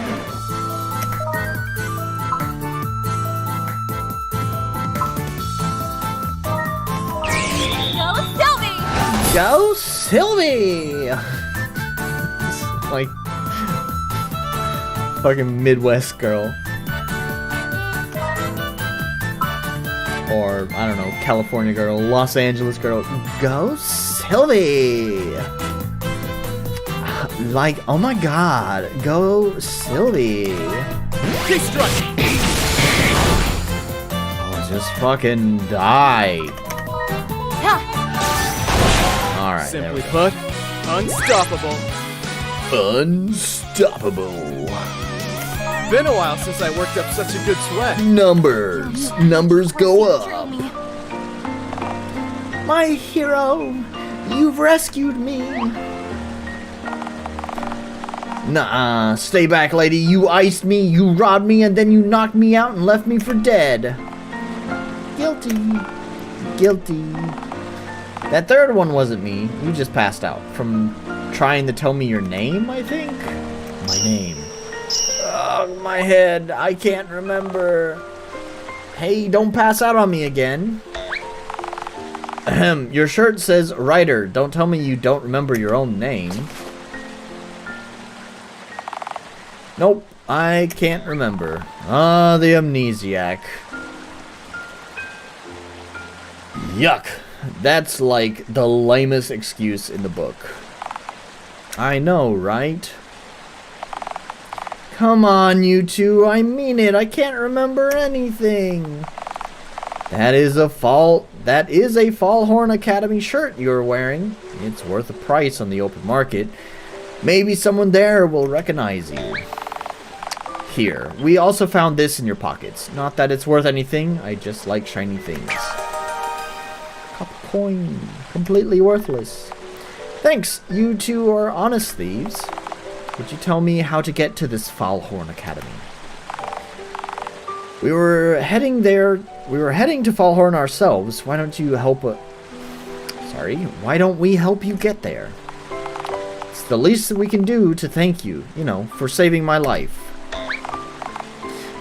Excuse me? I saved your life. Okay, that's enough from you. Hey, I wasn't... Is to the... Oh, sorry. Fallhorn is to the north. That's weird indentation.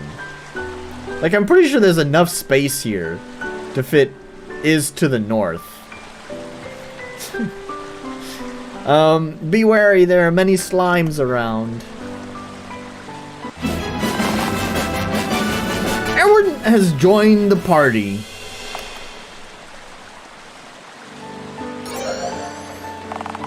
Everyone attraction is now 2. Talent option is now available in the main menu. Dead. I like that the corpses stay on the battlefield, although that may just be specific to the tutorial, I'm not sure. But I don't like that they have collision on them still, so in that case I am glad that it might just be a tutorial kind of thing. Because it would suck if you kill bad guys and it leaves their corpse behind and they have collision on them. Oh, that's neat. Okay, I don't know. Well, I was never invited to complete the original, so I don't know. Although I probably would have never even completed it anyways. Oh, what's that? Oh, never mind. Perfect. I was looking for someone to practice my spells Perfect. on. Thunder Slash. Oh, yeah. Thunder Slash! I don't know if I got that right or not. I have no idea. I don't think I need to do that, right? They die in one hit. Oh, a cool code thing. Yeah, that's right. Oh, I forgot about that. It's weird that that's the only skill that seems to do it. Like, none of the other skills have it.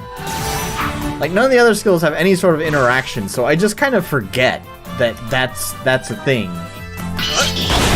Simply put, unstoppable.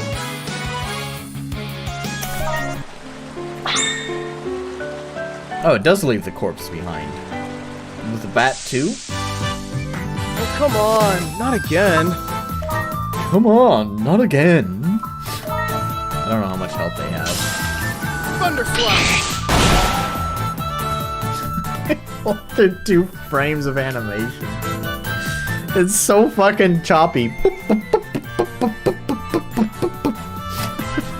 At least they're more animated than my enemies. Ha! That was too easy. That was too easy. It does leave their corpse behind. Oh, but you can walk through it. Okay. Well, thank goodness. Ooh, secret. No secrets for me. Can I talk to the duck?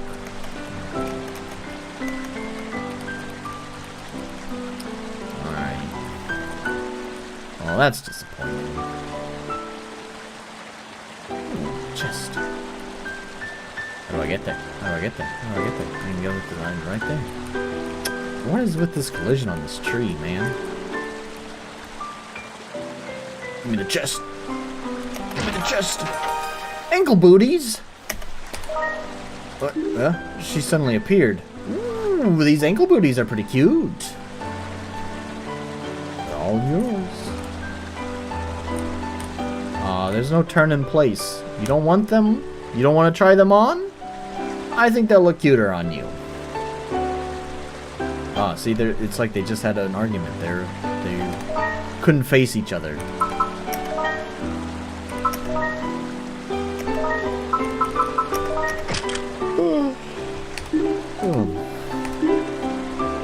No, I've gone over time.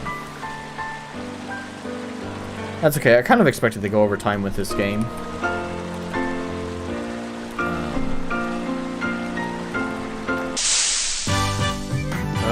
More trouble.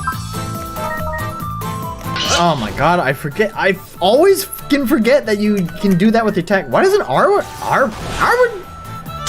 why doesn't Arwood have the fucking bar at the top? Why is Ryder the only one who gets the bar? And it's this skill and like his one other skill that get it. Keep going. Wrath wants to see more, huh? Wrath is being entertained. Are you not entertained?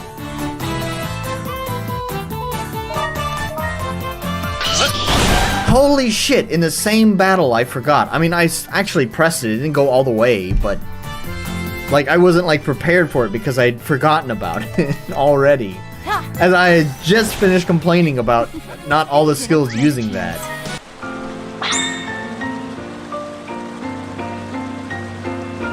Okay, I can get to the chest from here, right? Magic potion! Wow, I can't believe you found that. Oh yeah, there was some serious clipping on that line. Whoa, my goodness, what happened there? Wow, I can't believe you found that! Girl, calm down.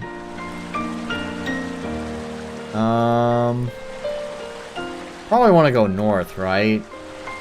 Yeah. I was really tempted to go, west, though. More trouble. Bar needs a little get ready pause for a moment. Like, particle effects, huh? Anyways, like, yeah, that would help. That would definitely help because I keep forgetting. But also, I don't know if I'd be very happy about JRPG combat being slowed down even more by an unnecessary, like, necessary in the beginning because I keep forgetting, but then later on, completely unnecessary get ready phase. Although, I don't know, even then, like, it just kind of snaps right into that bar moving. It would be nice if there's just, like, less than a second just to, like, exclamation flash, like, maybe exactly what you're saying, yeah, like, get ready, but for, like, it'd be really, really snappy, really short get ready, and then into it. You know, I think with Mario, Paper Mario, first of all, so... I don't know, the timer doesn't matter at this point anymore. I'm gonna keep playing the game, so who gives a shit. In Paper Mario, first of all, the meter will appear before Mario does anything. If I recall correctly. It's been a long time since I played the game. And then, Mario will move towards the enemy. And then he will raise his hammer, and then the meter will start counting. All this happens pretty quickly, but even still, it gives you ample time to see what is about to happen, right?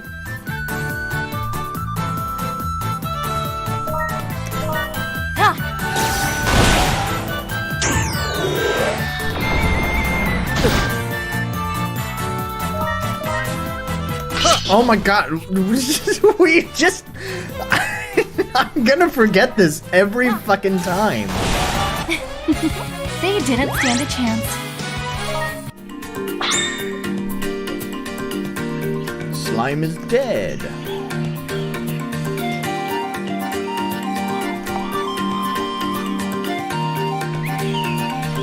It's a pretty groovy song. That little marimba-like sound that they got going on. The rhythm of it, pretty good.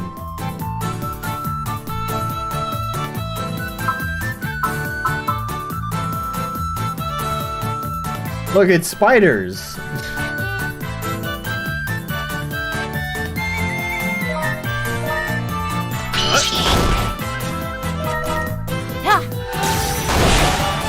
A new song, yeah.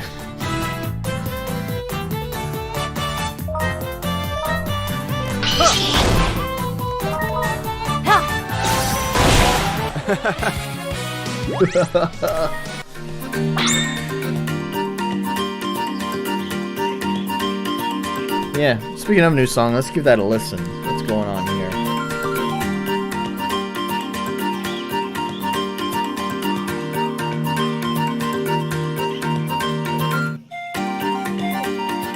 That was kind of a weird drop of the music. Obviously intentional, but I didn't like that.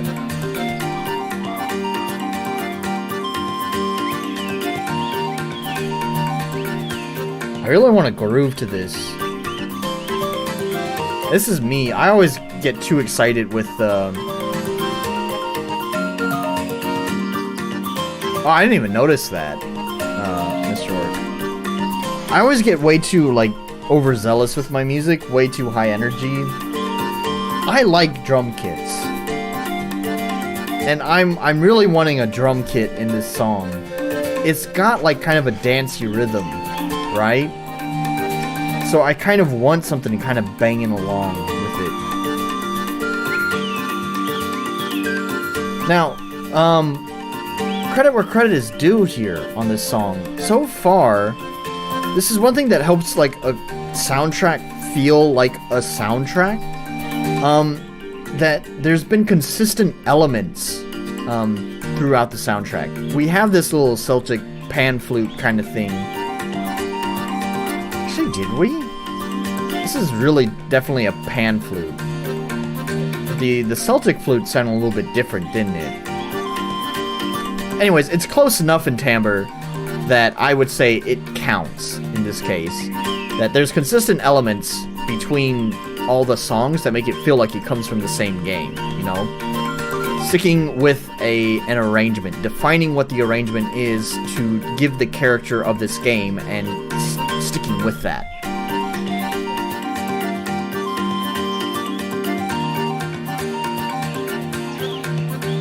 Slime.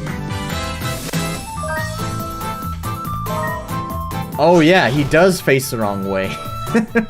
Why does that happen?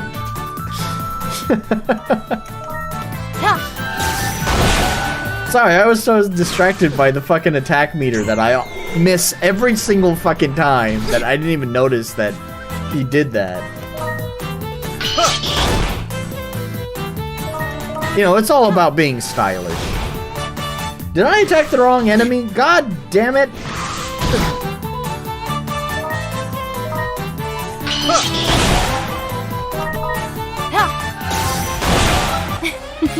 They didn't stand a chance. Key strike is similarly jank. I'll have to see.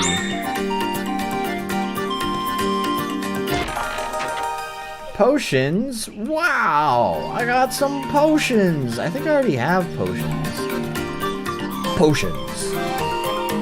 Potions class. Can I use a potion now? Because Arwen's about to die. Which one is selected? Oh, Arwen.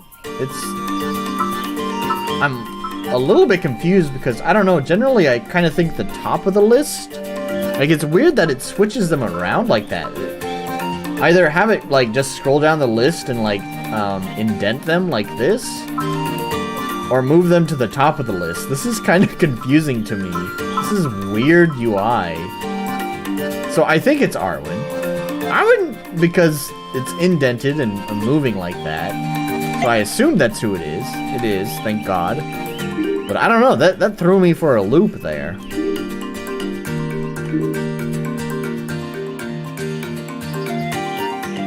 They're just hanging out there.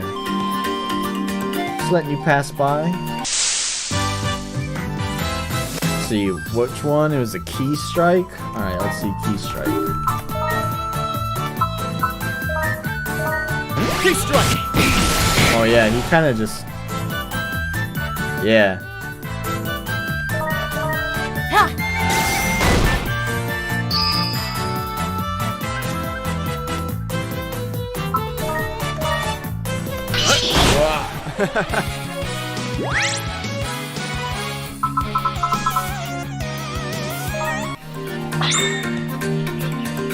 Oh, they were together in that fight. Okay, weird.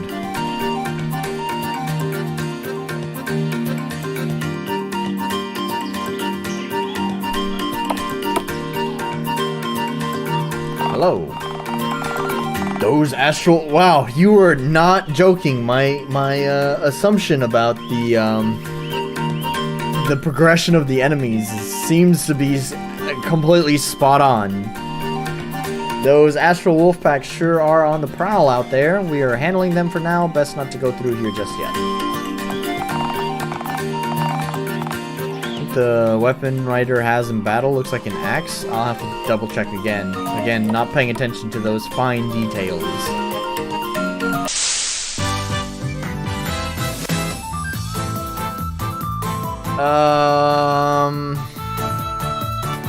I can see it as an axe, but It also kind of looks like a big fantasy hammer.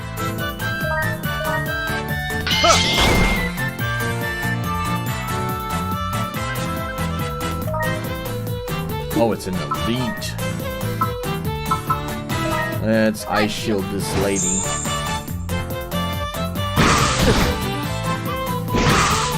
Oh no, Ryder!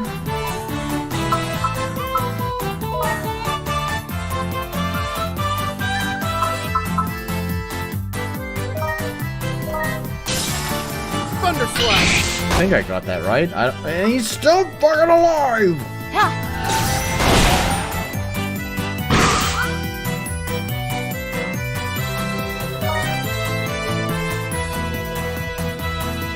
It's a stick with a belt on it. That would be a Final Fantasy weapon. Thunder Slash! Ice cone! Ice cream! They didn't stand a chance. They didn't stand a chance. All this fighting is fun. Somehow, I feel stronger.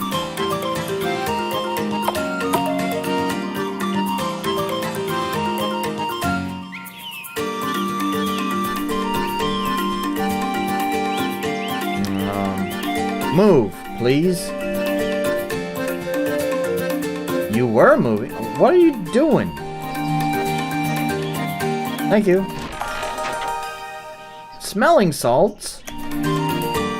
Woo boy! What's going on over there? Oh, okay, alright. You just Here we go again. jumped down to attack me.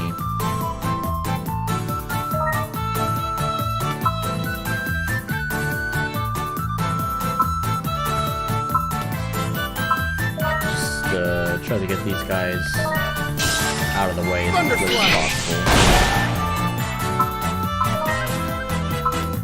I guess Ice Shield. Ice shield. Elite slime strats. Yeah. Working on those slime strats now.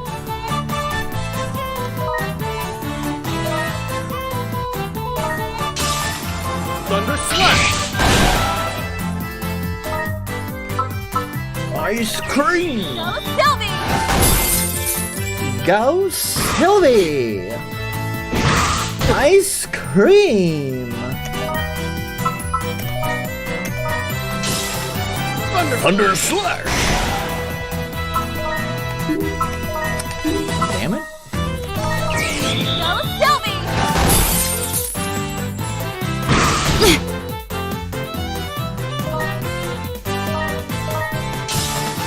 Thunder Slash! That was too easy. Okay. Alright, what's going on over here? If the door isn't any indication, Ryder, I feel a powerful aura coming from the inside. Are you sure you want to go in? Sure. Why not? Alright, let's be ready for what's inside. Slime King! Perfect. I was And it's looking just for a someone to regular practice my slime spells on. that's yellow. Right on.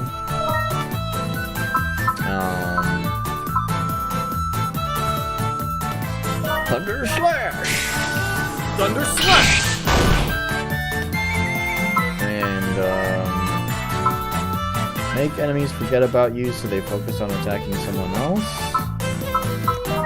Let's Ice Shield the lady.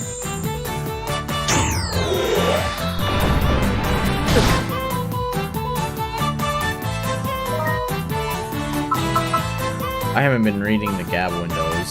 They've just been going off. I'm guessing maybe he's saying something about don't use the axe. See if I give a shit. Ice cream! Go, Sylvie! Go Sylvie! Yeah, let's heal some folks up though. We're on a little Here you go. a little tight on HP. Thanks. Thanks. You're welcome.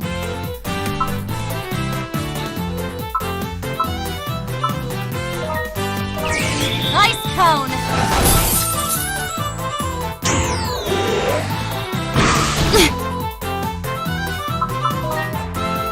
sort of wish, if this was like supposed to be a boss battle or something, I would sort of wish there's like boss music.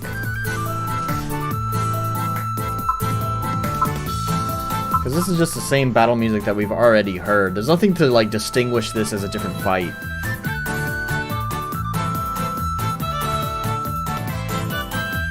How dare you find the plot holes in this story, Mr. Orc?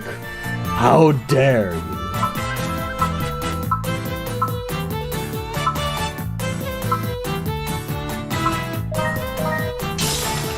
Thunder Slash! Thunder Slash! Ice cone!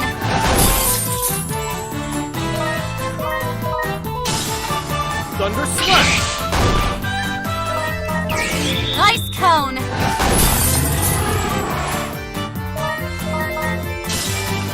Now we're just repeating the same thing. Boss flutes. Boss flutes. Go Sylvie! Oh, the boss finally did something and is 7 points of damage. Okay. Thunder Slash! Alright, so what I recall from the big drama discussion on the forum about this game was that the game is a little bit easy. You know what my answer is to whenever there's a problem where people can't agree? People can't agree on what the best way is to control an RPG game. People say arrow keys, some people say WASD. You know? And when people can't agree, you know what the best answer is? Options. Just, I don't know, include an options menu. It can be like after, you know, the tutorial or something, the game can be like, hey, how are you feeling about that difficulty? You want to bump it up a little bit? And then you can do it. But then again, also, you know, if the game hasn't been designed for the difficulty, really other than having to redo a bunch of stuff to make a proper difficulty, the only other thing you can do is have some sort of plugin and try to make enemies more difficult by just bumping attack and health and making them damage sponges, and that's not really the best way of handling difficulty. But maybe it would be better than just an easy game. It's the countless little things that make this game just a good RM game, but not beyond that, which is sad because I was looking forward to it.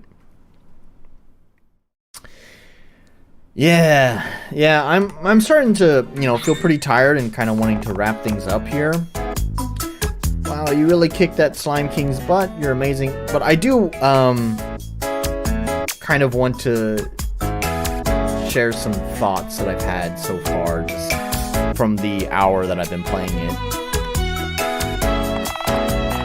Thank you. It wasn't easy, but I knew my spells would do the trick. You know, I've been thinking maybe I should start studying magic too.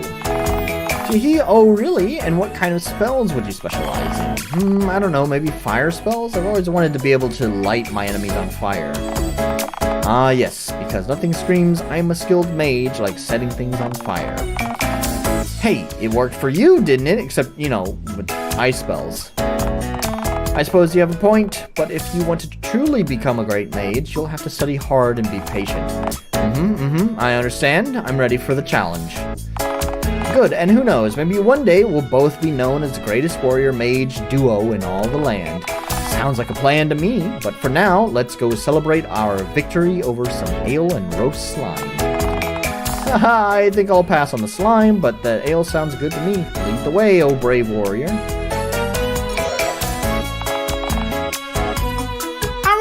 Attraction went to 6. I don't even remember it getting to 4, but good to know. Oh, its corpse does have collision on it. It's so weird why some of the corpses have collision and some of them don't. I wish you could interact with that bed from either of the tiles. Is it time to take a well-deserved break? Sure.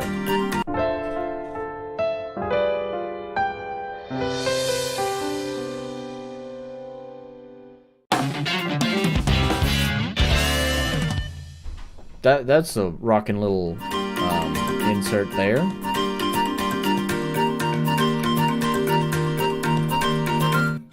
Yeah. nitpick, I know, but I kind of wish that it's kind of weird to have the, because it doesn't feel aligned with the sparkles. That's what's getting me, right? You interact with the bed on this tile, but the sparkles are aligned with this tile. So I want to interact with it here, but you interact with it here. Kind of strange. I kind of see. I assume so. You've been MIA for most of the time.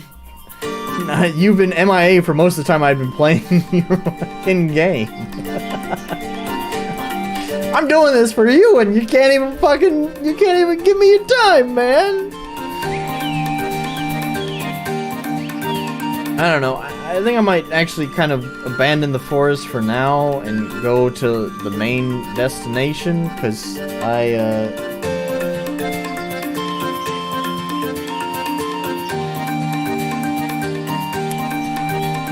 Ande?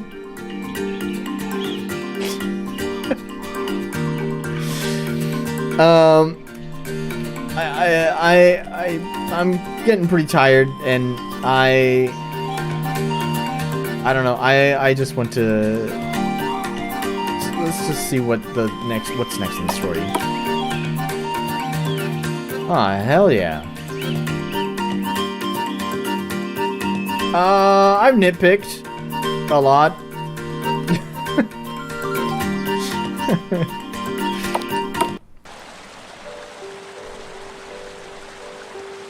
But yeah, I'd like to try to get to a point where I can like share some maybe deeper thoughts than what I'm playing at the immediate moment. So, oh my god. And then the RPG Maker came out. That was sort of a surprise. This looks...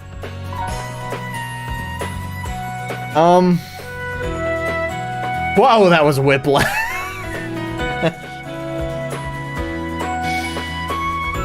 That is what the fuck happened?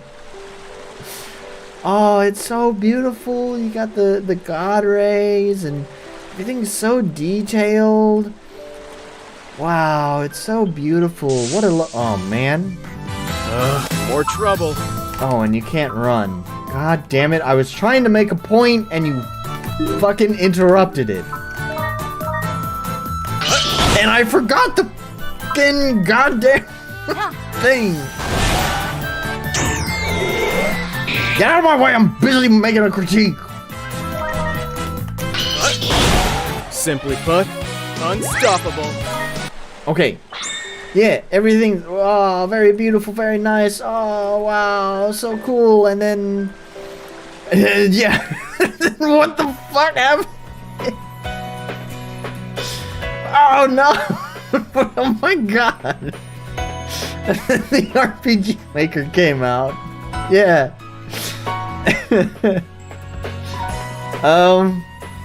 Anywho,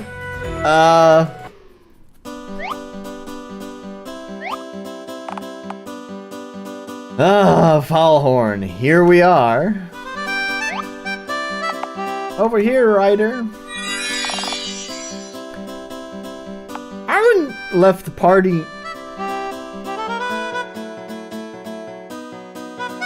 Oh, it's not a cutscene. I saw her doing the balloon thing, and then we still have like the black bars, although I think the black bars have been there this whole time. But anyways, it was just making me think, oh, we're still in the cutscene.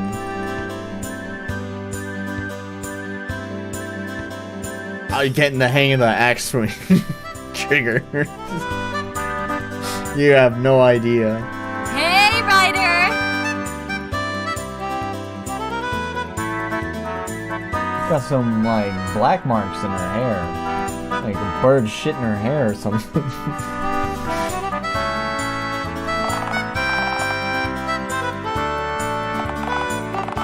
You're lucky it was just one. If there were many of them, you could have been in real trouble. Good thing you're smart enough to know when to escape.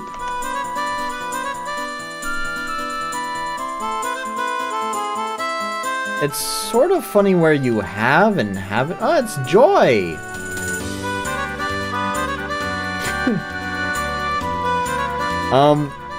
It's sort of funny where you have and haven't done like the parallax mapping.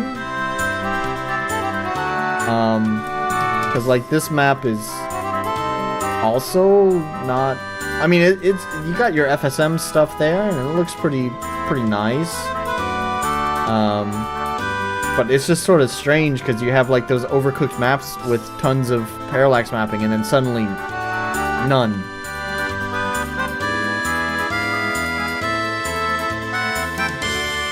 Yeah, right. So.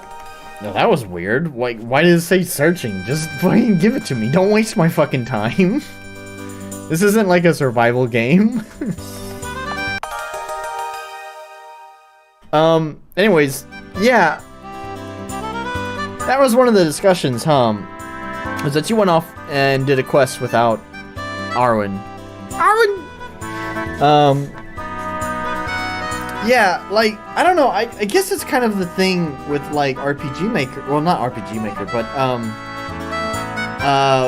with just JRPGs and just games in general, like, that's generally how I play. Like, I want to explore before I progress the story, and I don't think I'm weird in that, notion. I think there's a lot of players who like that.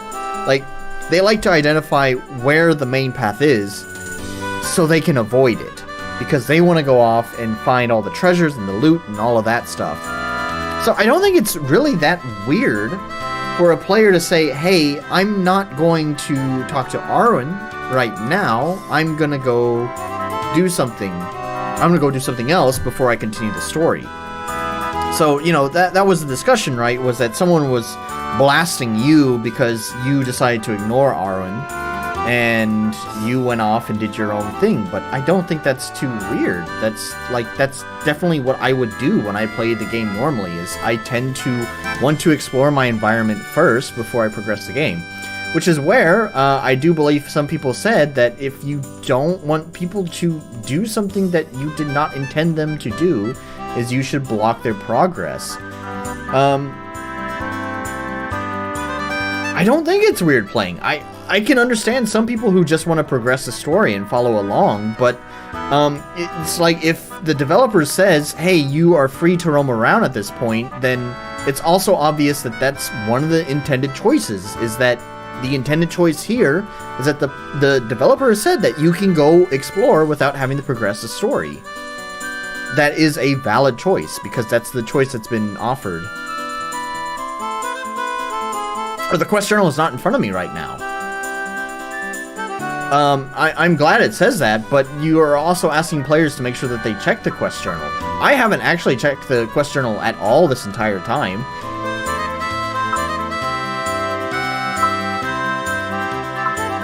Where even is the quest journal anyways? Status, options...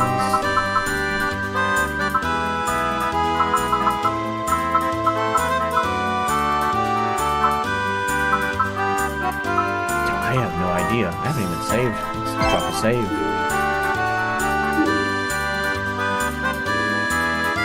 So... yeah, anyways.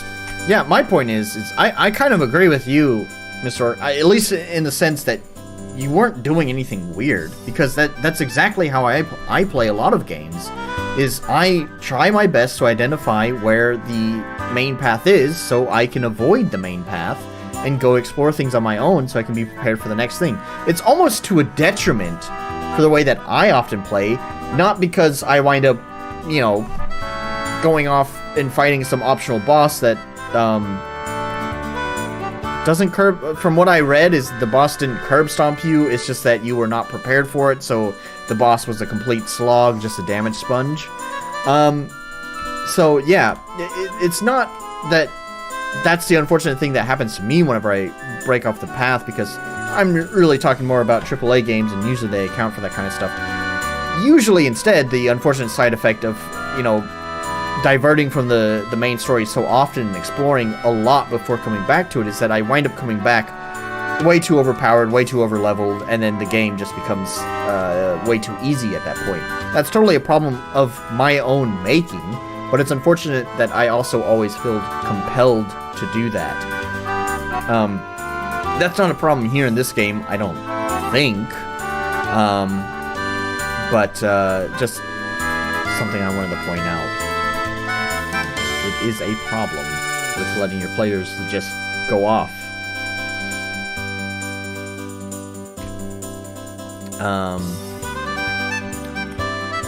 Anyways, yeah, at this point, I'd rather just share some thoughts. I don't know if I really want to continue with the game. I'm pretty tired.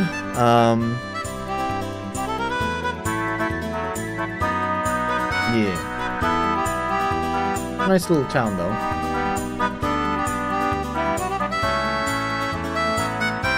Alright. Anyways. Alright, saved.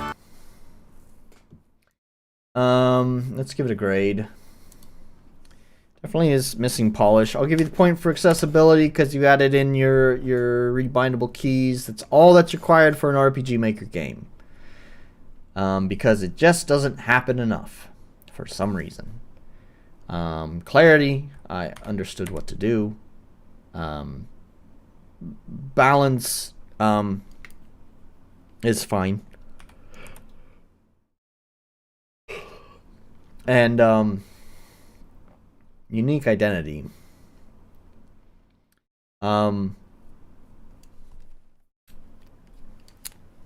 Is it a unique identity? It's really borderline, right? But it's also kind of deliberate in that sense. It's trying to be like just that generic fantasy anime kind of thing. Did it accomplish it? Yeah. Was the writing fine? Yeah. The mapping has a style to it whenever the parallax mapping is there, so yeah. Yeah, you played a good long time. Thanks, Nolan. Almost the stamina to match Ryder's to keep going so long. I don't know. It sounds like Mr. Orc put in more time than me. So I don't know if I really played it that long, but longer than I normally do for a lot of these games that I play on stream.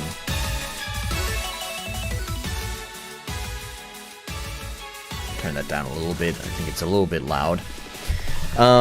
Yeah. So yeah. So my thoughts on that game. So here's the thing, right? It's fine.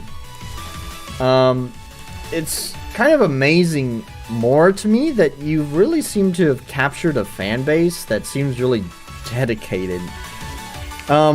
Personally, and this is not a dig at you, I would be embarrassed if I had people who were so vehemently obsessed with my game. I would personally probably tell them, knock it off. It's just a fucking game. Anyways, it's still,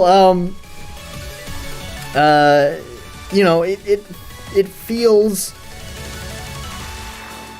fine. You know, you have a vibe going for it, and I think you mentioned this in the thread itself as well, that, you know, it's supposed to be lighthearted, and I'm glad that it seems like the points to make that happen have connected, right? So the combat is easy, but you know that's appropriate for the game. There's been a number of games I've played on this stream where it's like it's a lighthearted game, and the combat is like harder than balls, and that's like their selling point is like, this isn't your mama's game. This is a game for real gamers who like Dark Souls, because this is the Dark Souls of RPG Maker. And then it's like they're throwing poop jokes and stuff in there, and it's like there's such a disconnect between the tone of the story and like the, you know, feeling of an uphill battle. It's just like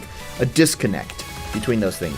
I've also seen the opposite of that, where it's like someone tries to make a really heavy and dark game, and then the combat is just like there's no tension in it, and so there's like you're not getting that connection between the feeling of the game, the mood of the game, in the story, and the gameplay. So that's to say that I feel like you did accomplish that. It is a little bit... I would say you have some room to play with there. It is easy, and maybe a little bit too easy. But then again, also, this is the whole very beginning of the game. There's maybe more. See how that difficulty curve ramps up. Maybe later on the difficulty ramps up a little bit more, but I think you have room to play with. My best advice there is I saw a few people saying that the game is a little bit too easy, and I would just say, if you can, maybe in this one if it's easy, if not in the next one, just provide an option for difficulty. I think it's a lot easier to build difficulty options when you start the game with it. When you have that in mind from the very beginning, it's easier to make a more tailored difficulty option, because, you know, the thing is you can have like preset difficulty choices, but those preset difficulty choices through a plugin or something like that might just be like through a formula adding health or damage, and that's not like a really smart way of handling difficulty. It works, but it's not super great. It's better to have a more thought out difficulty curve, like adding additional attacks or additional strategies into the higher difficulties. The RMness, the RPG makerness of it, here's the thing. I think, you know, Iron Brew's in the Discord, and he was talking about his own game. I don't know, he got into this whole thing. It's... Where is the line, right? Here's the thing. We're all RPG Maker devs here. We know how the engine works. We know what is jank, what isn't jank, what assets are, what are custom, and all of this stuff. And the thing is that, Mr. Orc, you're also right in saying that customers... Oh, Mr. Iron Brew is here. Kind of right when I'm probably about to wrap up the stream, honestly. I want to share my thoughts on Wind Rider here, but I don't know, after that I might call it, because it's 1 a.m. Anyways, like, you're right that players don't know anything about that, and they don't care anything about that. But also, here's the thing, right? When we're talking about these indie games that are very, very indie, that have basically no marketing budget, their marketing budget is word of mouth and algorithms. And nothing else, absolutely nothing else. Published by, you know, done by a single person with a budget no more than a shoestring.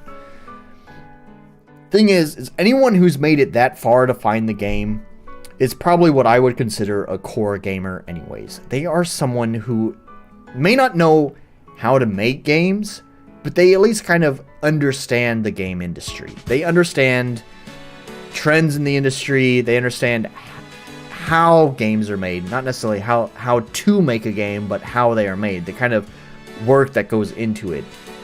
So in that sense, there are people who also may be aware of RPG Maker, may not be, but they're not looking for the most polished of experience if they made it this far down into the bottom of the Steam pool, you know. They are probably aware there's going to be some caveats with any game they find in this area. It's not going to be, you know, an absolutely polished game, you know, like it came straight out of Nintendo. They're probably aware there's going to be some jankness with it. To what degree of how much they are willing to tolerate that, of course, is going to depend on the person. But I do generally believe that someone who's made it that far to find your game probably has at least some tolerance for it. So with that being said, I don't know. It's like, if I was a customer who was not a game developer, I'm not, man, I'll come back to you. If I was a customer, not a game developer, if I was a customer and I stumbled upon Wind Rider and I said, I wonder what this is. I'm going to check this out. And I decided, well, it's free, so there's nothing to really lose but my time. I'm going to go ahead and give it a shot. if I picked it up, I don't know. I think there's a satisfying experience to be had there. I think it would be worth someone's time. And I don't think I would be sitting there too caught up on all the nitpicks. You know, I'm pointing out, like, during the stream, I'm talking about how some of the parallax mapping is a little bit overcooked. And I'm talking about how, like, the font is a little bit ugly. All of this stuff, like, it doesn't fucking matter, right, to the end customer. That's all RPG Maker dev thinking. I do think it would elevate the game to fix these things and to adjust these things. Not necessarily, I mean, if you can adjust them in the current iteration of the game, then do it. But it's more kind of advice for in the future, when you make the sequel or you make your whatever your next game is, just things to keep in mind, things to consider. You know, I don't know. It's easy for me to point that out because I'm a developer, but I think as a customer, none of that would mean anything to me. Now, sorry, Mr. Orc. Look, listen. I mean, bottom of the barrel. Like, when I said bottom of the pool, that was probably poor choice of words on my part. I don't mean, like, when you say bottom of the barrel, of course you're talking about, like, the bargain bin shit, the stuff that's, like, the worst. I'm not saying that people are shooting for that. Here's the thing, right? Here's the thing. You're getting me heated, man. Look, of course you shouldn't shoot for the bottom of the barrel. But do you think Ryder shot for the bottom of the barrel? Because I don't think so. Clearly, there was budget put into it. And I think anyone who's willing to put in budget to make their game happen is making sure that it's not bottom of the barrel. Is it going to reach the top of the barrel? Yeah, lightning in a bottle, man. Lightning in a bottle. Probably not. But of course, that's the dream, right? And in order to make it happen, they're going to put in whatever they can to get it there. But at the same time, it's a trade-off. The last 10% is the hardest to complete. So it's all of that polished stuff. And that polished stuff, even though it's only 10%, takes forever to fix. And the thing is that I often preach on these streams is finish your fucking games. And guess what? Ryder did it. The game is finished. It didn't sit in development hell. It's done. It's out. It's good. People can play it. And it's like, there's time to patch it. We live in the era now where we have the internet and we can patch things. It's a double-edged sword. Thank God for indie developers who can patch things after the fact, after their game goes out. They can fix that. Of course, there's a lot of people now who just put out early access games, basically. But anyways, I don't know. To me, I think I don't know. I lost my train of thought. I lost my fucking train of thought. Anyways, I can't finish this. Just, what the fuck happened? Come on, man. I'm tired. Alright. Cut me some slack. Let's just read what you're going on about. See if it jogs the memory. Yes, there's a satisfying experience there. Yes, the game is worth someone's time. But if it's good enough for some people, it's not what I'm here for, right? If you think it's good and if you think it's enough, just ignore it. My feedback. Here's the thing. If your game is hard to find, as you described, then it's bottom of the barrel as all the other bottom of the barrel games, no matter how good it actually is. That's not true. Sorry to say that. That's just not true. Like, in a fair world, nah, man, this shit's fucking garbage, man. It's 6%, and also it's been a while. It was also not much. It's maybe only like this much of the bottle that was left, so not a lot. Anyways, here's the thing: in a fair and balanced world, you would be right. If your game is hard to find, it would be bottom of the barrel because you didn't put in enough effort. But that's just not how the world works. You can make a really fucking great game, and it's not going to float to the top of the barrel. You could have a game to surpass Elden Ring, but it's not about the quality at all. That's just not how it works. It is entirely about marketing. It is about luck of the algorithms, luck of the word of the mouth. I mean, there's so many things that just popped off because the internet did something weird. They made a meme out of something, and all of a sudden something blows up, right? Like, it is just random. You can increase your chances, that is for sure. You can increase your odds of that happening, and by increasing, you do that by creating more quality. You're going to have a higher chance of having a very successful game if you make a very high quality game. But it's not a guarantee. It is just an increased chance. A 99% chance of having a banger of a game still does not mean it is a guaranteed success. There is still 1% chance that no one will notice it, right? 40 games a day come out on Steam. Luck is always a factor. You can influence things and make your chance better, but it's all Russian roulette at the end of the day. Yeah. Yeah, exactly. So, yeah, I kind of remember what I was trying to say earlier. Here's the thing, right? I tell people to just finish their fucking games. And I went off on that tangent about at least when Ryder actually got finished. So, you can spend forever, like, making the next fucking Elden Ring. You can sit there and polish every pixel until it looks beautiful. You can polish every game mechanic until it feels satisfying. You can polish every sound effect until it punches. You can polish every song until it pulls at the heartstrings. And then you've wasted 10 fucking years of your life on a single fucking project that no one fucking acknowledges. That's not a good way of going about things. Just do what you can now, and it's okay to leave some jank behind. Not everything needs to be polished. If you can do it, and you can do it in a timely manner, then do it. But get your fucking game out. Finish your fucking game. Let's see. Bruce says, you can't just feel the dream it. If you build it, they will come. Doesn't hold up in the modern industry. Yeah, absolutely. And this is for everything, too, by the way. I mean, games, movies, music, but especially music, God. Musicians know this the best, by the way.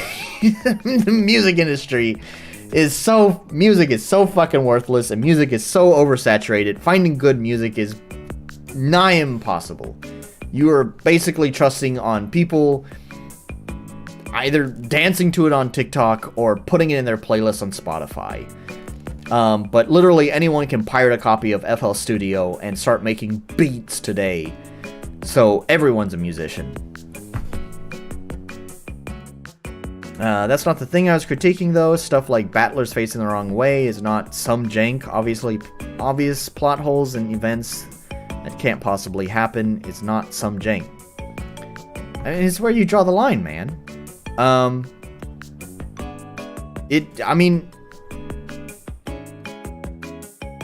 Again, it's where you draw the line. It's a matter of opinion. If that's where you draw the line is just some tiling issues, but then everything else needs to be fixed for it to not be RM games, then yeah, that's where opinion comes into play. To me, like, if the game is functional and you can still have fun with it, then it's fine, right? The, like, Ryder facing the wrong way, it looks janky, for sure. It is some jank, but you can still play the game and you can still enjoy it. It does not detract from the enjoyment of the game. It just might make you laugh a little bit and be like, what the fuck happened there? Same thing for plot holes. Like, it depends on the severity of the plot holes. You know, there are people who are pretty anal retentive about their writing, and I could understand that plot holes may possibly reduce their enjoyment. I don't know, but if it's just minor things like, you know, or whatever, Ryder forgetting everything, but apparently still remembers how many things he had killed with his axe. Like, yeah, it's such a small, unimportant detail. Like, that was just like banter in the gab window. It's not even relevant to the story, really. That I don't see that as something that detracts from the game itself. You can still enjoy the game and the story just fine, whether that was there or not, or whether that was better thought out or not. But, like, if you couldn't make your battle phase... I mean, really? Like, how many fucking AAA devs put out, like, things with, like, I don't know, NPCs T-posing, fucking enemies floating in the air, physics objects, like, completely busted, like, but you don't question them, you just say, ah, it's just another fucking game that just has some busted stuff in it. Like, I don't know. I mean, if you want to question the dev at that point, that's fine. I mean, I will admit that sometimes, you know, like I said earlier, earlier in the stream, when I saw the trailer and I heard the Wind Rider song, and the song was just like, cheesy almost to a fault. It didn't give me high hopes. So you know, that's the matter of opinion there. Like, if you see that you know, the sprites are facing the wrong way, it makes you question the quality of the game. That's I think that's reasonable to say as an opinion, because just as much as that, when I hear a weird mix with a low energetic singer, I'm kind of thinking, oh, what should I expect out of this game? I don't question them. I stopped playing triple game. Just giving Baldur's Gate 3 a chance because of the rave, but I question that too, to be honest. You're impossible to fucking please, man. It must be a fucking riot at the parties. I don't know, but that's fine. We need people who can be critical like that, you know? There are people who are difficult to get along with for sure, but once you can get along with them, they definitely have valuable insight. Now, to be fair, I did sort of kind of question things when I heard the trailer, but it's like I'm not writing it off just yet because I heard the mix on the trailer music. There's been plenty of games, even AAA games, that have had some just questionable music choices.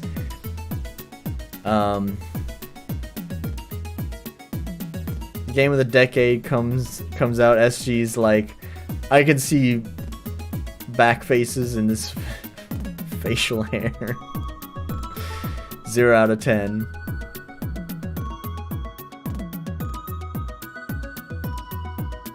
Yeah.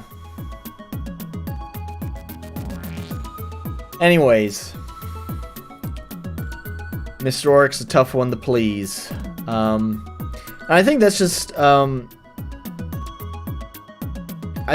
something. I don't know if anyone on the forum would be watching this who cared so much to get into the argument that was going on, or you know, if at all Wind Rider was at all affected by what Mr. Orc had said, but like, just put that. I mean, it's just his character. He's impossible to please, and we love him for that. But it can be difficult sometimes.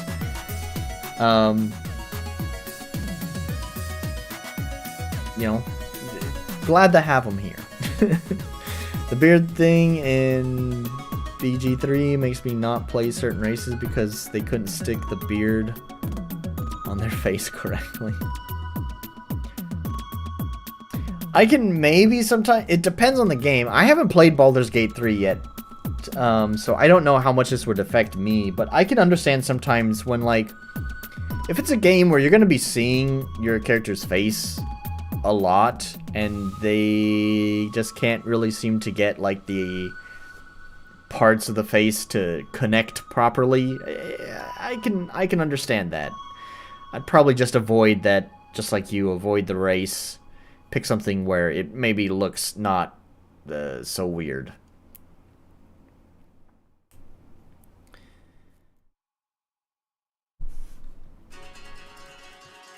So...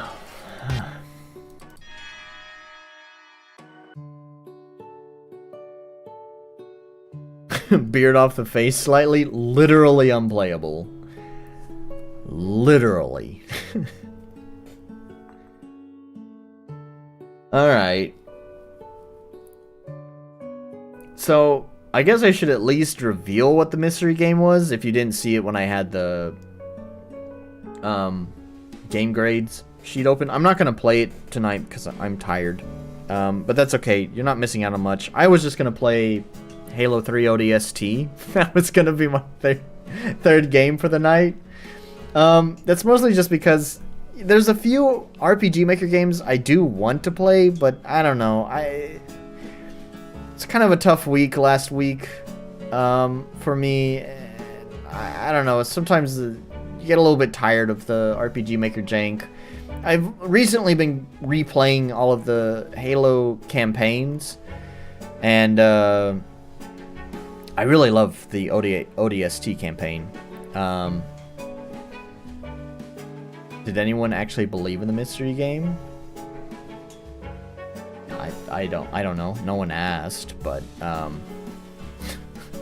was seriously going to play Halo 3 ODST on the stream, but I'm too tired. I gave extra time to win Ryder. Yeah, it just didn't really... I could have picked a third RPG Maker game instead, because like I said, there's a few I wanted to pick out, but it's just that, well, there is a lot of jank. Even in some of the prettiest RPG Maker games, there's a lot of jank, and just a little bit tired of it, and just kind of wanted to have a game that I could just put on and play. Kind of like, you know, what a lot of streamers do. They just play a game and just chat shit. I was just kind of figured that's how I'd spend my time playing ODST. Obviously not to review it. It'd just be background visuals. Something going on while I just chat shit. But, yeah, that's not going to happen tonight. So, oh, there was something else I did actually want to do. Kind of last minute. There is actually a YouTube channel. I do need to drop off. Thanks again. Yeah, no problem. Thanks for being here in the stream. And yeah, once again, good job on the release. Yeah,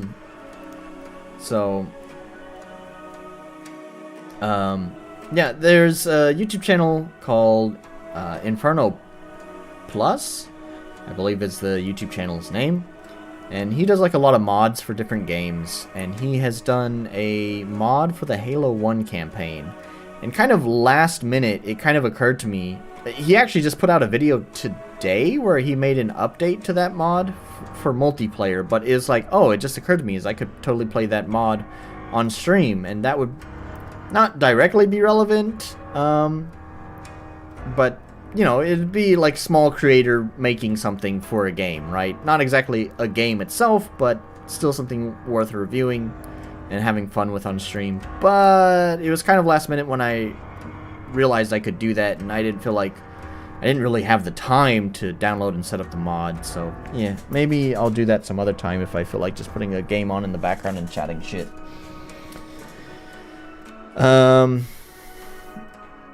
Yeah, and Windrider says, thanks, Iron. You too, whenever you get there. Those enemies you make also make me laugh at their names, but I suck at figuring out... yeah, me too, man. Me too. I always feel so dumb, because when he tells me the name, it's like... oh my god, it's so obvious now. How did I not fucking think of that? But in the moment, it's just like... I don't know, man. Foot mouth? But that doesn't make sense. I don't fucking know. So, he does a good job at making me feel like an idiot. Anyways, with that being said, hopefully I'll have a regular schedule now. Oh, man. There was something I did mean to talk about. It's kind of small. I don't normally ask you guys to do the whole like, comment, subscribe, share thing. But I'm going to do it now.